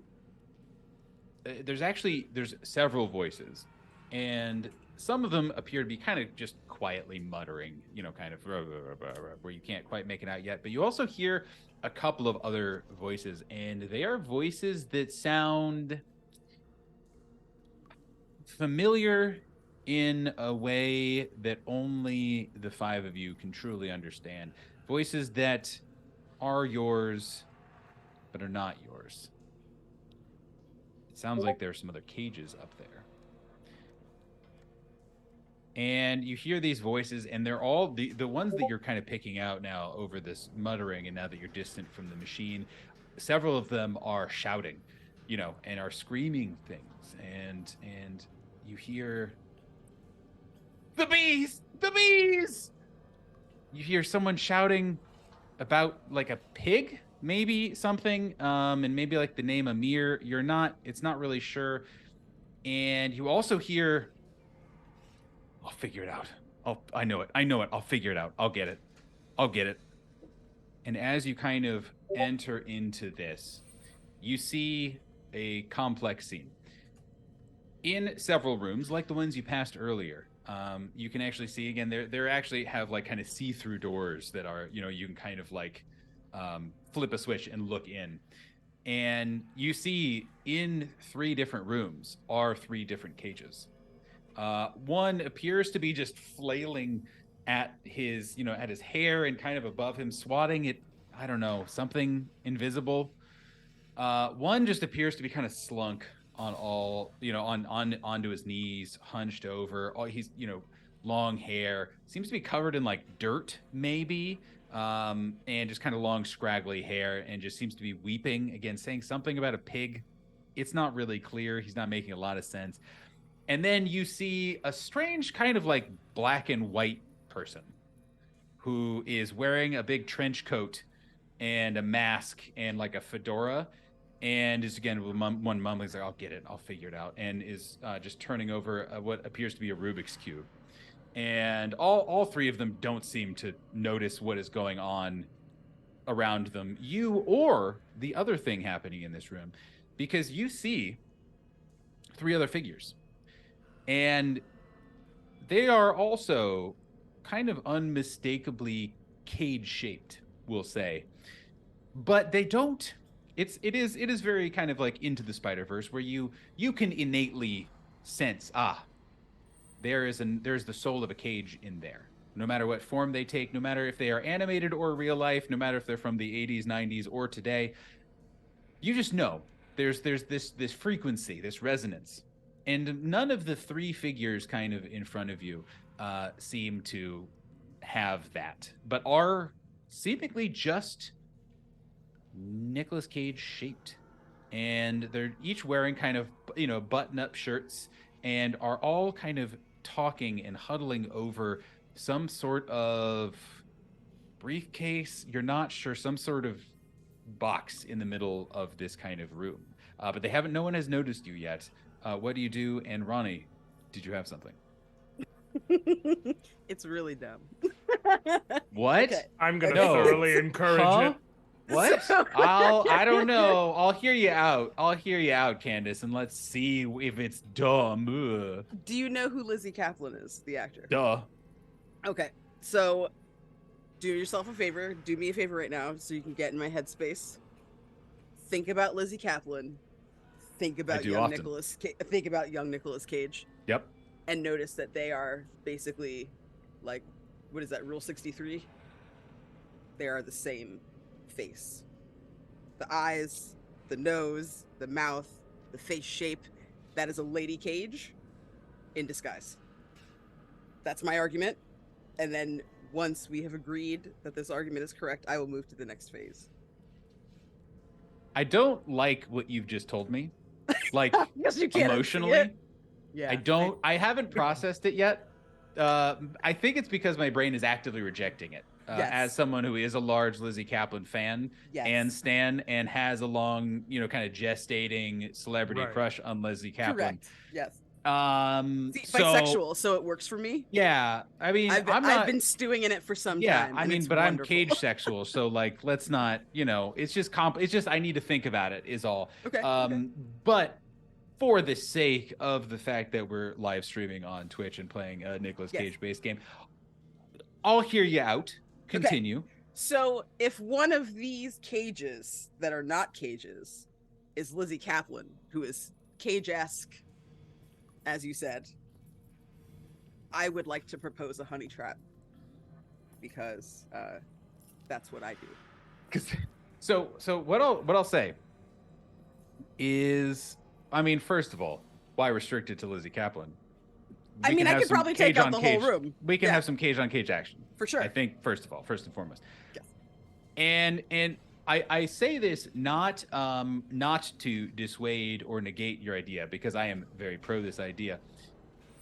Is as you're kind of getting closer, you're looking at these three cage not cages. Maybe Lizzie Kaplan's? Is it a Lizzie Kaplan versus Nicolas Cage thing that I'm just rewriting on the fly now that you've put this cursed knowledge in my head? Who knows? But you actually notice that these unmistakably caged shaped individuals who have no cage to them, they might be like made of metal. Like they might be cage bots. Well, I mean, there's nothing that a cage bot can't resist, like a real cage. I mean, that makes sense to me. So then Everyone knows that. I would be the honeypot. That's my solution. That's how I would enter this room. I would create a diversion, a honeypot, and then have everyone else decide how they would like to move through the rest of the space. I don't want to take up too much time until it is back around to me to do the honeypot entrapment move. But that's what I'm proposing as a distraction if needed. Seems good to me. So Ronnie, you walk into this room. You walk all into by the room. yourself. I stride right up to the huddle. They're looking at a briefcase, I imagine, on a desk. Desk has a bunch of stuff on it. I swipe it all off. I just throw it on the ground. And in one motion, I swipe it on the ground and I come back up and I smooth my hair out of my face. And I look at him and I'm like, I want you in my bed. Get in my bed! And I like give them like the fury of 1,000 cages and my eyes are like flaming in my skull. Not like that, but in a sexy way, not a Ghost Rider way. Well, that's the session. I don't think we're going to get any better than that. So I think that's it. But just for the sake of fun, since we're having a good time, you see they all three of them whip around and just like make this like just dead eye contact with you. But their eyes are unbelievably wide, just crazed, and as if they have like mini flashlights in them and kind of have those mouth where it's like actually just like kind of an old-timey radio, where it's like a grill almost, but otherwise it is a perfect weird amalgamation of all Nic Cages, like where you squint and then you kind of cock your head this way and it's like, oh, that's Nic Cage from this movie. Oh, okay, there he is from the other one, etc. A list of other Nicolas Cage movies here that I have a Wikipedia thing up, and I'm not gonna look at it. You know the ones, the Nic Cage ones. The drunk sad one is especially impressed, I think. You're right, but they're all there. It's one of those where it's just like this strange thing. You've met a good handful of various Nicolases, and you can see all of them reflected, even in ways where it's like there's like a little like speckles in there, and that's very trippy, but not weird, but it works somehow. And you see these Cage, and they all spin towards you as you just throw all the papers off the desk, and are still. I'm going to say the briefcase is still kind of on. No, were you hoping to also swipe the briefcase off? Yes, because I want to Okay. create a diversion so that, I'm thinking maybe my mole friend can come and just like scooch away the briefcase maybe. Okay, so I will ask right now to give me your we'll say, what is it, an attitude roll with at least a +1. That feels like a minimum +1 kind of situation. It's a very Ronnie approach. Okay, so that means I have a +2 because I have a +1 with my skill. I have feral skill. Cool. That's a 12. Okay. I got a So 10 +2. Oh my goodness. Just slam all of it, and all these papers. Again, it goes into slow motion, like 80s movie. Just whoosh, as you see all the papers, kind of flutter down, and the four of you see this briefcase clatter over to you guys, and it is open. And we'll talk about the contents of that briefcase in just a moment. And That's Ronnie, a movie, isn't it? Isn't there a movie where he has a briefcase and he's wearing like a thing and there's like papers falling? Isn't that a thing? probably, I don't know. He's been in like The Family Man, I think. 1,200 of them. So statistically speaking, most things that could The happen in a film Weatherman. as happened in a Nicolas Cage movie. It's like, the like monkeys typing on a typewriter writing Shakespeare. It's like eventually everything will have happened in a Nicolas Cage movie that couldn't happen in a movie.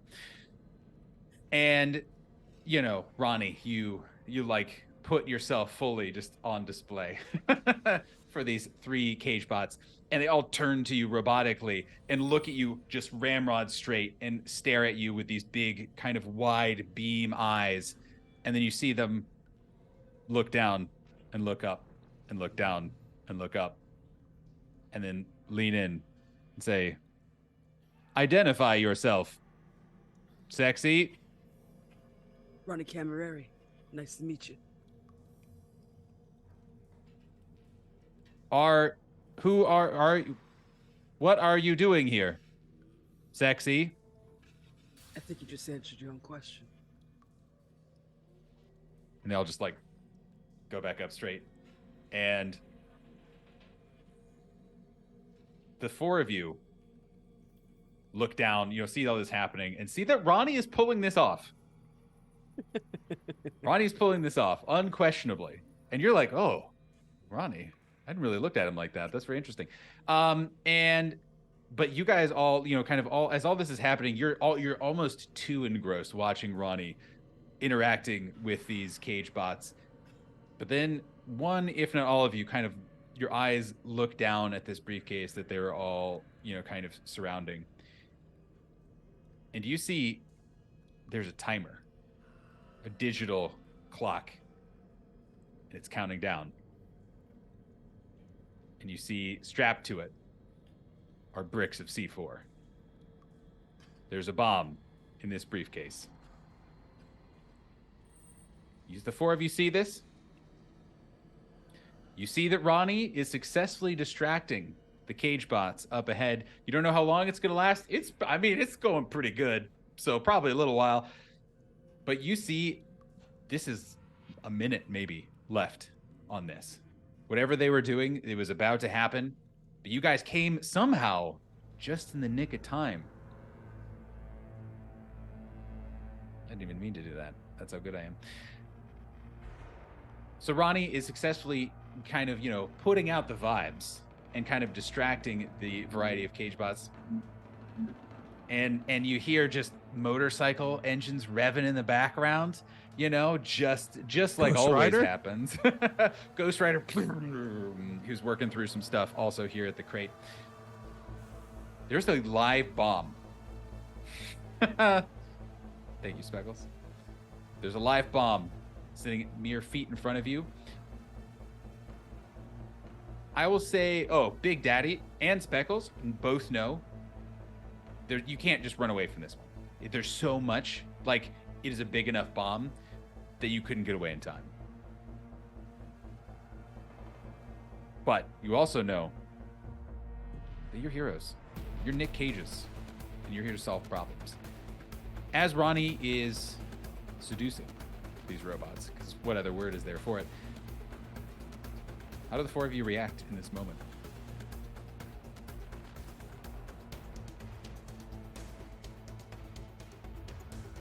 I think I try to go, oh gosh, we gotta this is bad, guys, and then I just start like moving really fast like a mole, but I'm still small, to try to get over there and just start, accessing the device to try to start pulling all the wires out and Yeah, exactly. cutting There's the right plenty of ones wires. yeah. Exactly, 100%. So you start going over and you're going to start like trying to like, kind of understand the schematics of what to pull when, et cetera, et cetera. Is anyone else helping or doing anything? Or or is this something that's a little out of the depth of some of the cages, which is, I think, pretty reasonable. I think I would go over with Speckles and just be a large assistant. Give aid your large, regular, human-sized hands. Yes. To whatever Speckles may need non-mole hands for. Anyone else? If not, seems reasonable. If you're looking on in horror. Not a bomb taking lesson. specialist. I mean, Drinking. yep. See you later. All right, I'm gonna ask Speckles. Roll me something. Actually, I'll have you roll at least with. I think you're both probably rolling with balls. Or actually, Speckles, you could also roll with direction if you'd like. That feels like, sure, you're giving directions. Why not? And kind of leading. And I will give Speckles, I will give both of you additional kind of situational +1s. Right? To try and defuse this bomb. Yeah, I think it's going to be the direction. Would you call this hacking? Sure, why not? You're Cool. You're hacking the bomb. You're hacking the wires to bits. I like it, yeah. It feels like one of those movie logic things. Like, I'm a hacker, so therefore I can hack into anything. I thought flipping that clock would fix it. Sorry. I honestly think it's perfect that it refuses to line up in order, left to right. God damn it. Anyways, I rolled a 9. Ooh, okay, that is success. Big Daddy, what'd you roll? I also rolled a 9. Ooh. Twins. Okay. Twins. Our synchronization isn't, quite twinned up yet, but that's fine. We're working on it. I'm just imagining, Nathan, like as like we're getting into the bomb, you see, okay, you gotta get that wire over there, start hitting those buttons, because those are too big for me. I'm gonna get into the back here. You just hear me like messing around with a bunch of electronics in the back, just pulling shit out. Yeah, it's like the classic box of tools sounds and like kitchen sink, etc., etc. Like somehow there's a riveter in there. The classic G4 stuff. I think it makes sense. You're messing around with wires. Ronnie's messing around with robots. Just all makes sense. Between the two of you, you're able to, as the numbers tick down, it goes down to 10, to 5 seconds, to 2 seconds. Boom, you pull the last wire. The clock stops. The room is silent. You have remained undetected thus far. Ronnie, what are you talking to these robots about? Other than just sex? Oh, I'm being a loving partner. I'm asking them how the day went. I'm teaching them my secret baking recipes, plying them with handmade croissants, and showing off my killer abs. Fine specimen of abs. They're all just like running their robot hands on your abs. Your fingers are cold to the touch. I can fix that. Oh. The master would like to meet you.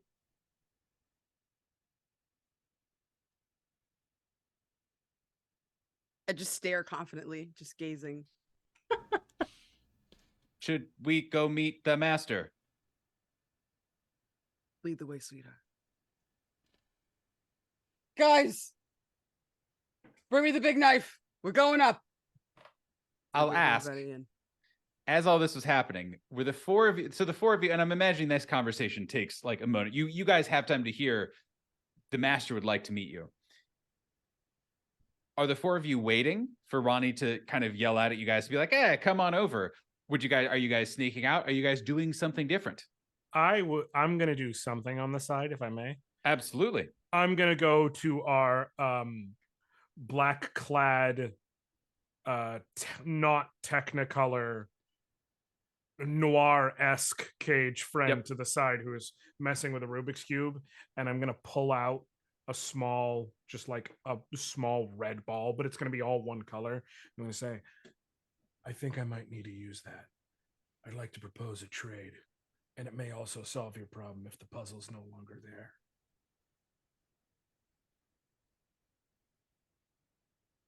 Fascinating. And he like kind of like puts his like hand out, kind of in like just does like a little trade, and then just immediately goes back to kind of like hyper fixating on this ball and like squeezing it. And it's very interesting. So this is purple. This is green. I'll get it. I'll get it. He's gonna put his hand on his shoulder and go, trust in yourself. It's whatever you believe it is. Well, I'll have to think about that. Just goes back, fussing with it. And he's going to just fiddle with the Rubik's Cube a bit and then put it in his pocket, which I may or may not have a plan for that. Great. I may or may not be excited to see what plan you have for it. Um, The rest of you, are you going up with Ronnie? Or are you doing something else? Are you preparing otherwise? How do you have a moment to react? What do you use in that what do you do in that moment?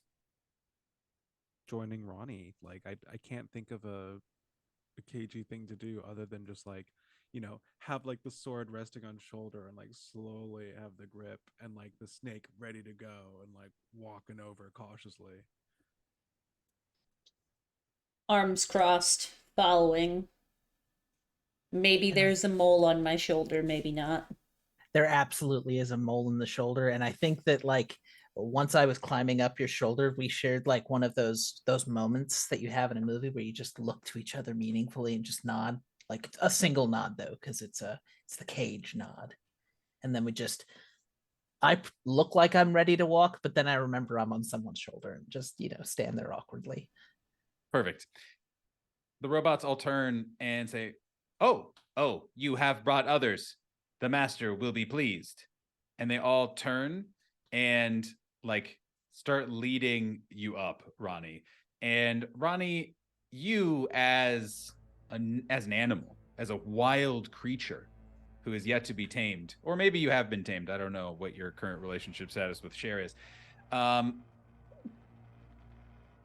You very suddenly, while you're still in control, while your personality is still certainly kind of driving a lot of this, there's one of the robots in front of you, and there are two behind you. And as they kind of lead you up yet another set of stairs that really goes up quite far, you are starting, and all of you probably, but Ronnie particularly, starts to be like, this feels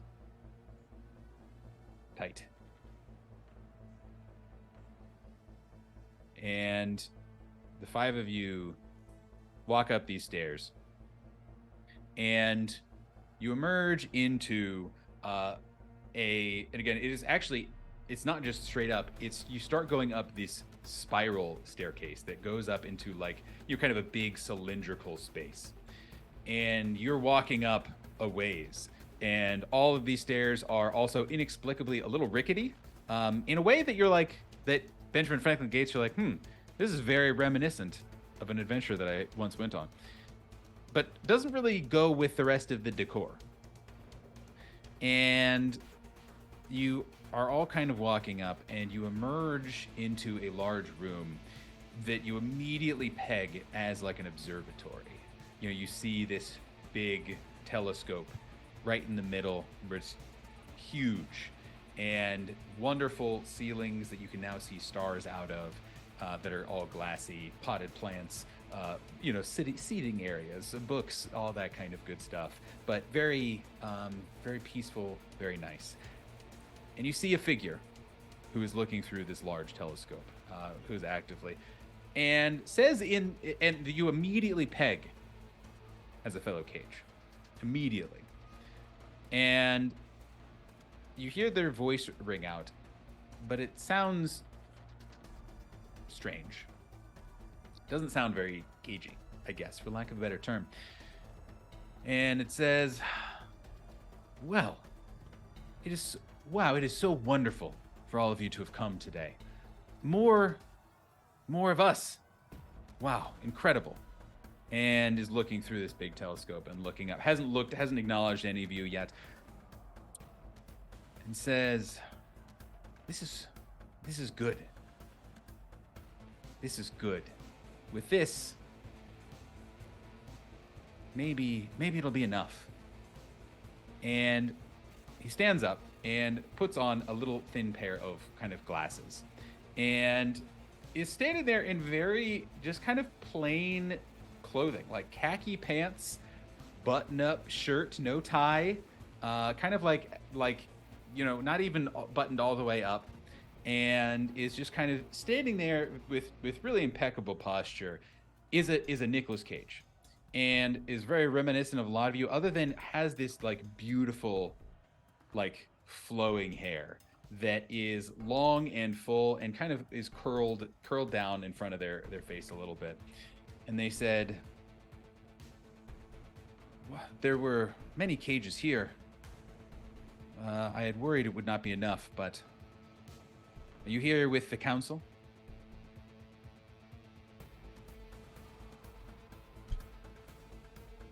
Who's asking? A brother, a fellow Cage. Surely, we understand each other. We can at least talk as civilized people. We're talking, aren't we?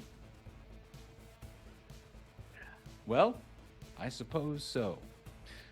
He starts like kind of dramatically pacing around the room. I was hoping they would send a team. And here you are. 5 incredible specimens. I had worried that it wouldn't be enough, that I wouldn't be able to become strong enough. But I should have known better. I'll cut right to it. I am Nicolas Cage. But I'm more than that now. I'm like an alt Cage. You see, I've already absorbed some of the other cages. They are with me. We are together, I should say. We are the alt Cage. Because, well, there needs to only be one. And there is a superior Cage, and it is me. Now I know what you're thinking. Oh, wow. Only one Cage? No, there's so much diversity in his various roles and personas. No, there's one Cage who's above all the rest. And it's me. And he takes his hands and gathers up his shirt and rips his shirt off. And you see underneath is an S.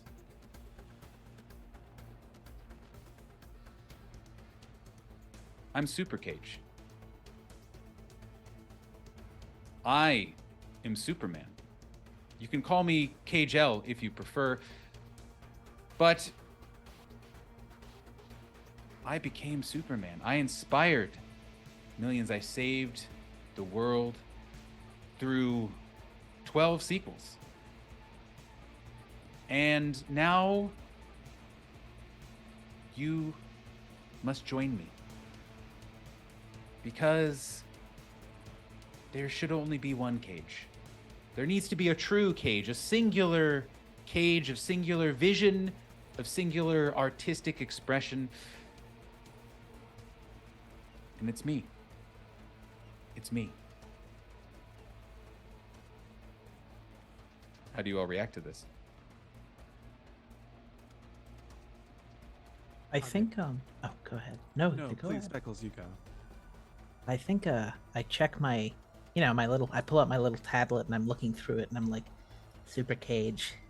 Super Cage. Super. Where's this guy from? I don't see him in the the bigger universes. I'm off the books, as they say. My universe is outside the scope of you all. My universe is what could have been, what should have been. And it's the best timeline. But that's not what the casting call said. In my universe, it was. And I think that the best universe is the universe of Super Cage. One where I became Superman, where I became Cage-L. And I think it's time to make sure that happens. Because as I absorb you all, universes go away. Oh, what? If you don't believe me, have you heard the famous Nicolas Cage film, Daddy Flew Under the Radar? No, I thought not. Have you heard of A Porcupine's Spine? That was a great one. But I see that you don't recognize them. And no, it's not during that period of time where all cages go through a degree of financial hardship because of alleged tax evasion. No, it's because they're in me now. And now it's your turn. And then those 3 down below. And then the rest. And then the old Cage will reign. And he starts, as he's saying this, is like starting to levitate up off the ground, and his cape starts billowing out of nowhere. And he raises up. And now I think it's time for combat. Tax evasion. Now, combat in this is very loosey-goosey. It is, same rules, 2d6, and you need to hit a certain number of successes. Please carry over any damages you may or may not have. But at first I'm going to start, because this Nicolas Cage takes a deep breath in, and you see his surprisingly well-muscled chest. But also, maybe it's padding, you can't really tell. Inflates, and then expends this cold breath out towards you all. How do you all react in this moment with the 2d6 roll?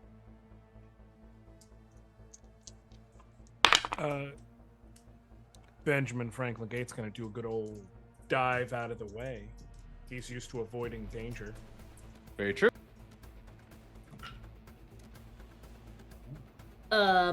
I am gonna put my hand in front of Speckles, and I am going to jump. I'm very limber with my potassium. We are in combat, and I'm being heroic, so I have rolled an 8.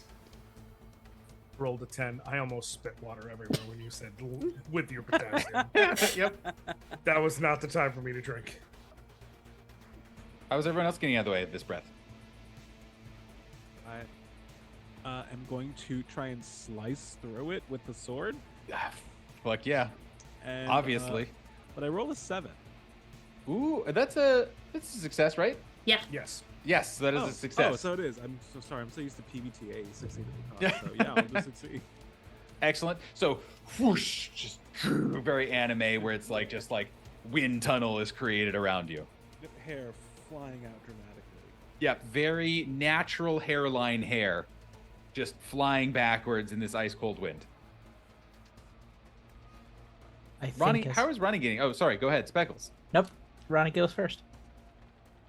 Ronnie channels their descendant, which is the Neo Cage, and does a matrix move and bends backward out of the way of the lightning rays and back up again. What did you roll, Candace? I rolled a 10. Ooh, okay. So you do. Yes, I do. The heat of your passion also keeps you safe. Yeah. Speckles? I think what I do, since Big Daddy Cage is shielding me from the blow, I just appeal to Superman's pathos of as like we're rolling out of the way together. I've been a villain before, buddy. You don't want to go down that road. Don't be like me. Family's way more important. There was no Lois Lane in my movie. She died. Well, your movie did Shut up! What did you roll? I rolled an 8 and Great success. that's +1 -1 still because of the fire. So I'm gonna get rid of the fire on my my little boy. Perfect. All right. So what we're gonna do is you all now your job is not to necessarily beat the old Cage. I mean, and how could you? I mean, look at him. Perfect specimen. Again, incredible pecs. Absolutely real deltoids.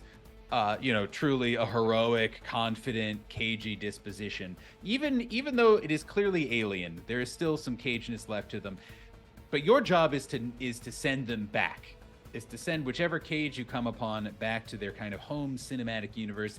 And you feel pretty confident that even though this is not a cinematic universe that you are familiar with, or even really in kind of the known Cage continuum, the Cage continuum?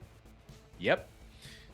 You still feel like we got this. We know what to do. And each of you are not just, selected because you're cages, but you are selected because you bring something to these sorts of opportunities and teams, whether it is through your knowledge, through your craft, through your skills, through your background, through your just pure chutzpah. You can do it. So what's going to happen? And I'm just going to ask the 5 of you to do a variety of different roles. And I have a number of successes here in my brain. And a massive success will potentially get you an extra bonus or at least count towards the successes. I'm also happy to provide you something to react to, or just yes and, where it's like, he starts flying towards me. And I say, indeed he does. So you have all kind of successfully rolled out of the way of this ice breath, and you see this old cage is starting to kind of fly up, and some of the other robo cages are now kind of starting to activate and are conspicuously not paying attention to Ronnie, hoping to just kind of like ignore those kind of strange sensory inputs, and kind of conflicting programming that they have. And you're here, you have to send Super Cage back. What do you do? I have a plan. It is a very cagey plan. It's the only kind I we just accept need to here. clarify. Okay. So, if we're part of the council and we're an elite cage team, we've worked Yep. together before. This is not our first rodeo. Maybe it's not this exact team for the entirety of every mission, but we've been here. We've been through it. So, I look at everyone and I just give a quick hand signal, and they know I'm not the combat cage. We have a lot of combat here. Guns and swords and just an obscenely large knife for some reason. Also a glove. And, Speckles with enough high speed velocity could probably do impact damage, depending. But exactly. But I'm not the combat cage, I'm the plant. So I'm good on my signal. Let me play a distraction. And I look up at the old cage and oh, don't worry, I've heard of you. But let me acknowledge you first, because of course, if there's one thing a cage loves, it's a good monologue about them. And the rest of them wouldn't know about you because you're not on the books. But of course, in my world, I know a little something about learning what's not on the books. You've gone past your standard cage. You're already an alt cage. And you're trying to become the one, the singularity, the Omega Cage. I get it. But before you do, and he pulls out the Rubik's Cube he took from the other room, and he starts messing with it a bit. I don't know if you know about the history of this. You see, Rubik's Cube was built years ago by a man named Erno Rubik. He was born in Hungary. And he's by the way, as he's talking about this, he's walking around to give I'm himself counting some how long you're distance. monologuing, and we'll Some be adjusting distance. your roll accordingly. Some distance from the rest of the team. His name is Erno Rubik. He developed this as well as several other technologies. They were all puzzles meant to help with motor skill. And in addition to the Rubik's Cube, you know what else was one of his most famous inventions? No. The Rubik's Snake! And he's gonna throw it and shout, Ghislaine! And he's gonna throw the cube directly at the Nic Cage's head just to see if he can buy them a moment. Well, that seems good to me. I'm going to give you a +3 on your roll, in addition to whatever else you'd like to add, because you the human Josh, actually talked for that length of time, and I think that deserves a reward. I'm just saying I pulled every last bit of that out of my... Well, the Rubik thing Oh, is true, but yeah. I just... Yeah. But we, the audience, never need to know that Benjamin Franklin Gates is literally right about any of the bullshit that he Absolutely. says. He just needs to say it confidently and So- be like, seems good. And given the nature of he's just talking confidently and trying to make it work, this is a balls roll. I love it. Okay. That's a 9, plus 3 is a 12. I distracted him. I did my job. Okay. Okay, so you guys all see this monologuing, and the room is frozen. Everyone is just like, everyone is about to spring into action, and then Benjamin Franklin Gates just starts talking. And again, you all know, unfortunately, as much as you try, indeed, a Cage's great weakness is a dramatic monologue. They can't stay away from it. They can't pass away the opportunities. You know this about yourselves. You also know this about your quarries. And this one, including the robot versions, have all been sucked in to this moment. Benjamin Franklin Gates has successfully given you all an opening to do whatever it is that you would like with his massive success. Ghislaine, he specifically called out you to kind of jump on this moment. I'm going to give you a little bit of a bonus in either a narrative sense or just in an effect sense, or like mechanical, etc. But I'd like to hear how you react to Benjamin Franklin Gates yelling this out and kind of in the immediate moment of like, it is time for battle. I think with like Cage sense active, like knowing that a dramatic twist is coming. Of course. As soon as he hears Snake, he like whips his arm around and sends a snake out like a grappling hook, and like to catch onto the other Cage, and then like yank himself forward to swing his sword, screaming with all full Cage fury, knowing that it's Cage L. He's not going to strike him down, but he needs to strike. Okay. That, what are you thinking? Are you thinking that's also a balls stat? Yeah, I think so. I think that's balls. Seems reasonable to me. That's heroism, yeah. Take an extra +1 because of the successful distraction by Benjamin Franklin Gates. All right. And that, with the +1, is a 5. Oh no, that is an unbearable failure. Yeah. Cage L is like, Cage L is listening, is enraptured by Benjamin Franklin Gates talking. And Benjamin Franklin Gates, it's fun just to say the whole name over and over, just turns and whips around and you have to, throws this Rubik's Cube. And you see in slow motion the Rubik's Cube just come and bonk him square in the head and just kind of like fall off. But at the same moment, he flips around in an instant with super speed, with super Cage speed, just grabs the snake out of the air and holds it up and looks and then spins around looking at you, Ghislaine, and then just throws the snake onto the ground. But another moment has been bought. What else? Would someone else like to jump in? Absolutely. So through all of this talk and all of these distractions, I've actually just been kind of sitting down on a Big Daddy's shoulders, and I'm just typing away at the machine. He goes, one thing you didn't account for, you brought robots. And then I hack the robots because I have built robots before. I know how to make them ours and make them Absolutely. bigger. 100%. Give me a roll, please. Oh, nice. That is a 10 plus 1 for my balls. And then another plus 1 because I'm hacking, right? Seems reasonable to me. So, yeah, I'm just imagining. I actually already preemptively downloaded the thing. Please. Oh, good. So, sure, of course. So you just hear I'm gonna activate my code now. And just I hit a button on the machine, and just you see like Lines the of code.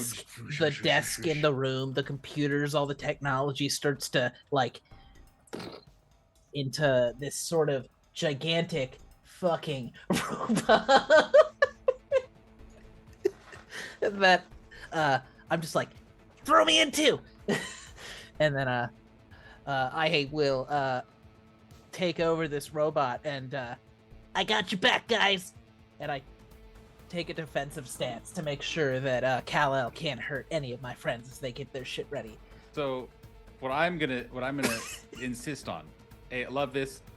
Absolutely, it all works exactly the way that you say it will. Other than, have you guys seen the show Gurren Lagann? Yes. The anime? Absolutely. It is that robot that you see on screen, except the whole chest is just a large Nicolas Cage head. That is being sat in. I actually do have that. One sec, Great. I just have to put it Good. to the top. No. Great. Yep. And Speckles is chomped by the mouth. And is just kind of sitting there, but again, it's just like a head with legs and arms, but striking this very cool, heroic defensive position. And you see Cage L just like starts to float down towards you all, looking as though you are truly beneath him. Who else would like to jump in? Who hasn't yet? God, just there's no position where it's not distressing, but that's the point. So, success. Ronnie. I would like to come with my big knife. I would like to do a running leap. And I would like to use the knife to just slice the suit off of Yep, that's Ultra exactly the kind of thinking that separates you all and puts you on that upper echelon to be on the Council of Cages. If I get this though, I would like to specify that the way that I end, the way that I pose at the end. Okay, naturally. I'll say even if you don't get it, you can still probably pick a good pose. It's up to you. Would you say that this is balls or attitude? Ooh, probably balls. Feels pretty ballsy, but I'm open to other things. Okay, so that is a 9. Another success. Awesome. So what does it what does it look like as you are like going up to slice the suit off, and how do you land? So I run up and I get like pumping and stuff, and I race like I'm running to my lover, and I leap up, and I like just like stab and then like let my weight kind of pull down so that it just tears it all off of his body, and underneath you could see that it was all just stuffing, and I stand there 10 years younger, looking at 1997 Cage from 1987, and I pose, my shirt all fucking torn to shreds, looking young and sexy, glistening, my chest hair all sparkling, and I say, "This is why you need more than one of us. We can't all be winners." Devastating. Devastating. He has no response to that. He just is so taken aback that you have deigned to get so close and also be so hot that what could he possibly say in response to Ronnie? Big Daddy, you haven't gone yet. A lot has happened. There's now an exposed, it is not well muscled, but it is well haired Nicolas Cage chest in front of you. What is it that you do? I ask, does anyone know how fast a handgun bullet travels at? More than 700 miles an hour. So at close range like this, the force is going to take you off your feet for sure. Maybe even out of the air. But it's really no more painful than a punch in the chest. And I'm gonna shoot him in the chest. Awesome. Okay. Ooh, how does a 10 sound with balls and my +1 to combat? 10 sounds like a success, in fact. And I mean, yes, this is old Cage. This is Super Cage. So he is, you are certainly used to more mortal cages. And so this just like bounces off of his again, not muscle, but still super empowered chest. And just kind of bounce off, but he just recoils a little bit and is now clearly reeling. And what's happening? What's happening? Hey, fuck you! Fuck you! Fuck you! I yell back out, "You're gonna be fine, baby doll." All right, that is 4 successes. Speckles, you're riding in the cage robot. You've kind of taken up a defensive position, but I'll ask you. I'll give you an opportunity to. Is there anything you would like to do to add to not just the kind of combat, but in the act of sending Cage L back to his home dimension? I think just look, it doesn't have to go down like this. You could go back to your universe. You could be the hero you're supposed to be and get that box office hit. You could make all of the money, you could get people to respect you and make you wanted. You make it happen. You could be better than this. Roll And me an attitude check. And Okay. Elaine, you see, no matter what, Super Cage is distracted. Like, has now been once again kind of suckered into this monologue, appealing to his need to be wanted and desired and to be seen, as an artiste. And you see that again, no matter what Speckles rolls, and we'll resolve that here in a second, but there's going to be a moment to strike. And again, not just to cut him down, but to potentially send him back. So I'll get back to you in a second. Speckles, could you roll me that attitude check? I did, Commander, and I got an 8 + 1, which is a 9. That is another success. So you can see he's like looking around again, shirt ripped open, or I guess another shirt. He's ripped open 2 shirts now, and is just like looking around. What do you mean? I don't understand. I am a hero. I am. You've absorbed so many of us. You have taken away from the net talent of the Cageverse.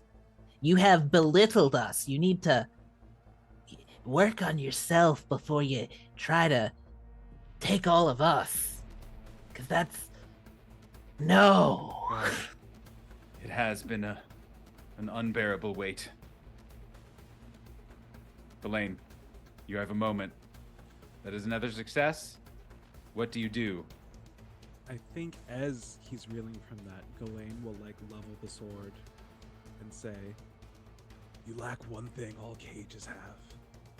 We know loss. You only have never had."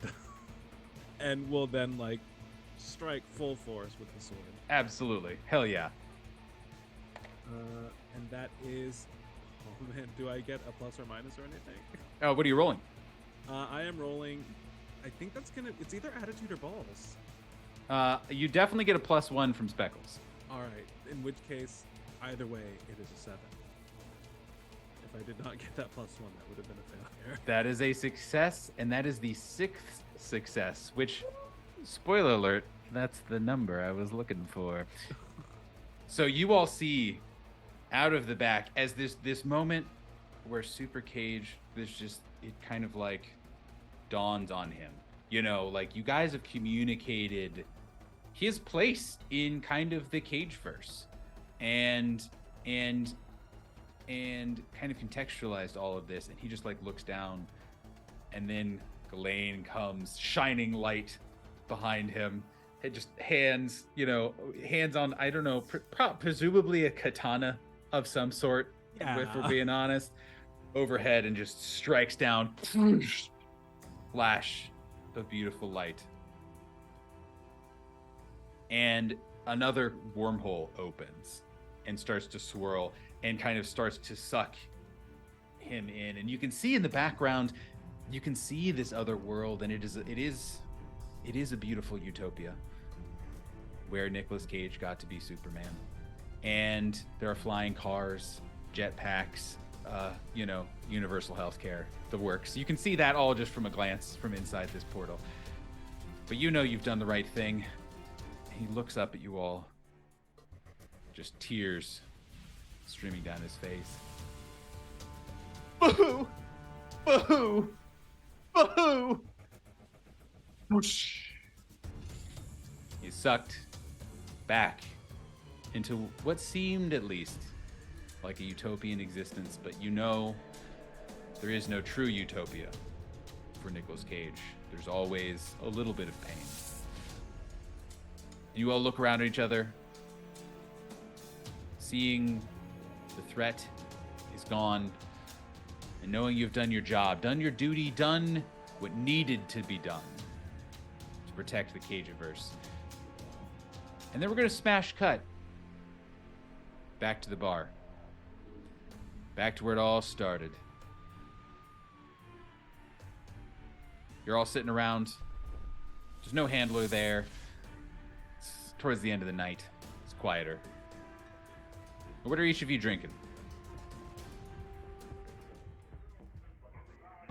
I'm having. Oh, go no, ahead. Go, please. I was just gonna say I've moved on to a slippery nipple.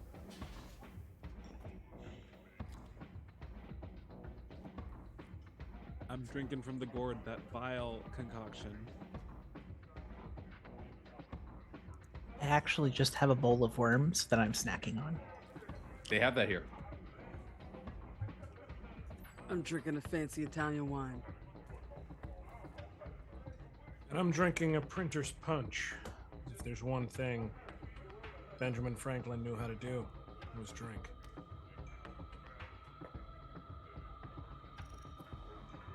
And the night wears on, and maybe you're talking, maybe you're not. Maybe you're reminiscing, maybe you're not. You know eventually it's time for you all to head back. And one at a time, each of you walk back towards the portal maybe, or maybe towards the door, saying your goodbyes for now. What does that look like for each of you? As you all turn to leave, and maybe turn back to the cages, or maybe just keep walking. It's a staggered stumble away. I think it's a drunken, lurching walk, knocking over some furniture that also inexplicably appears before being knocked over, to a door that is also now inexplicably was not there before, but it now simply is. And Nicolas Cage of Outcast, Ghislaine, the disenfranchised warrior, with smoke suddenly rising up and snake still around his arms, just stands for a moment in silhouette back to the group, a faint look over the shoulder before he fades and shrouds into the darkness. Ronnie. Will let Ronnie go first. No!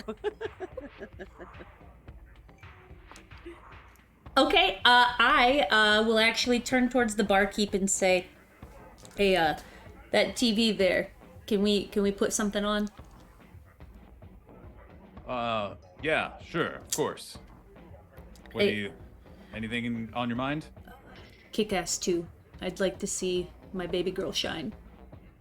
There's a TV, and you guys know there's one channel, and it's just a 24-hour Nicolas Cage movie marathon.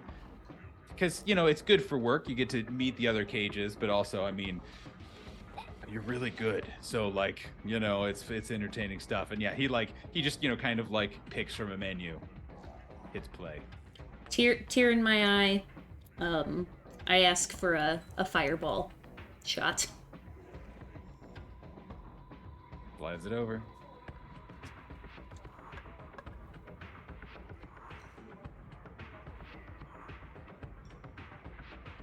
I think Ronnie takes one long drink from the glass empties it, sets it down, stands up. All right. Kind of like shakes everything off, shakes the day off of him. And he walks like 20 paces toward the door, stops for a second, slight look over the shoulder, gets to the door, turns around, once again silhouetted by probably the lights outside, maybe soft pattering of rain, and just gazes at everyone, looks each person in the eye, and turns around and leaves quietly. Keeping a running tally on how many cage exits with no words spoken there are. Right. Which I think is a correct choice, but Speckles just looks to the group. In the corner of the room has materialized just a gentleman in a black suit, obviously a CIA agent, holding what looks to be a high security animal carrier. Nicolas Cage, the Nicolas Cage from G-Force. Speckles was the villain of his story, and he still has to pay his time. He looks to the rest of the cages and just nods, reminiscing of the second found family that he has found. And without hassle, without issue, walks right into that high security animal container and is escorted off the premises. And that leaves Benjamin Franklin Gates, who's been looking at everyone as they've been doing their thing, and absent-mindedly in his hand playing with the Rubik's Cube, which he obviously picked up and took with him as a memento of the mission. And just as he slides it one more time and sets it down to where it looks like it's finished, you know, he's been watching everyone leaves, and then he sees the way that Speckles has to go and looks over at the bar and Big Daddy and says, "You up for another mission?" Doom, doom. credits roll. 10 out of 10. Wow. Holy shit. Everyone, this has been Uncaging Nicolas. I have been your cage master, Nathan, and I have been joined by 5 of the most powerful cages of all time, certainly of all tabletop role-playing game time. Thank you all for joining us. I will ask everyone, once they stop spinning and are able, once again, remind you all of who they are, who they have been, and which cage that they have truly embodied. Take it away. Beautiful cages.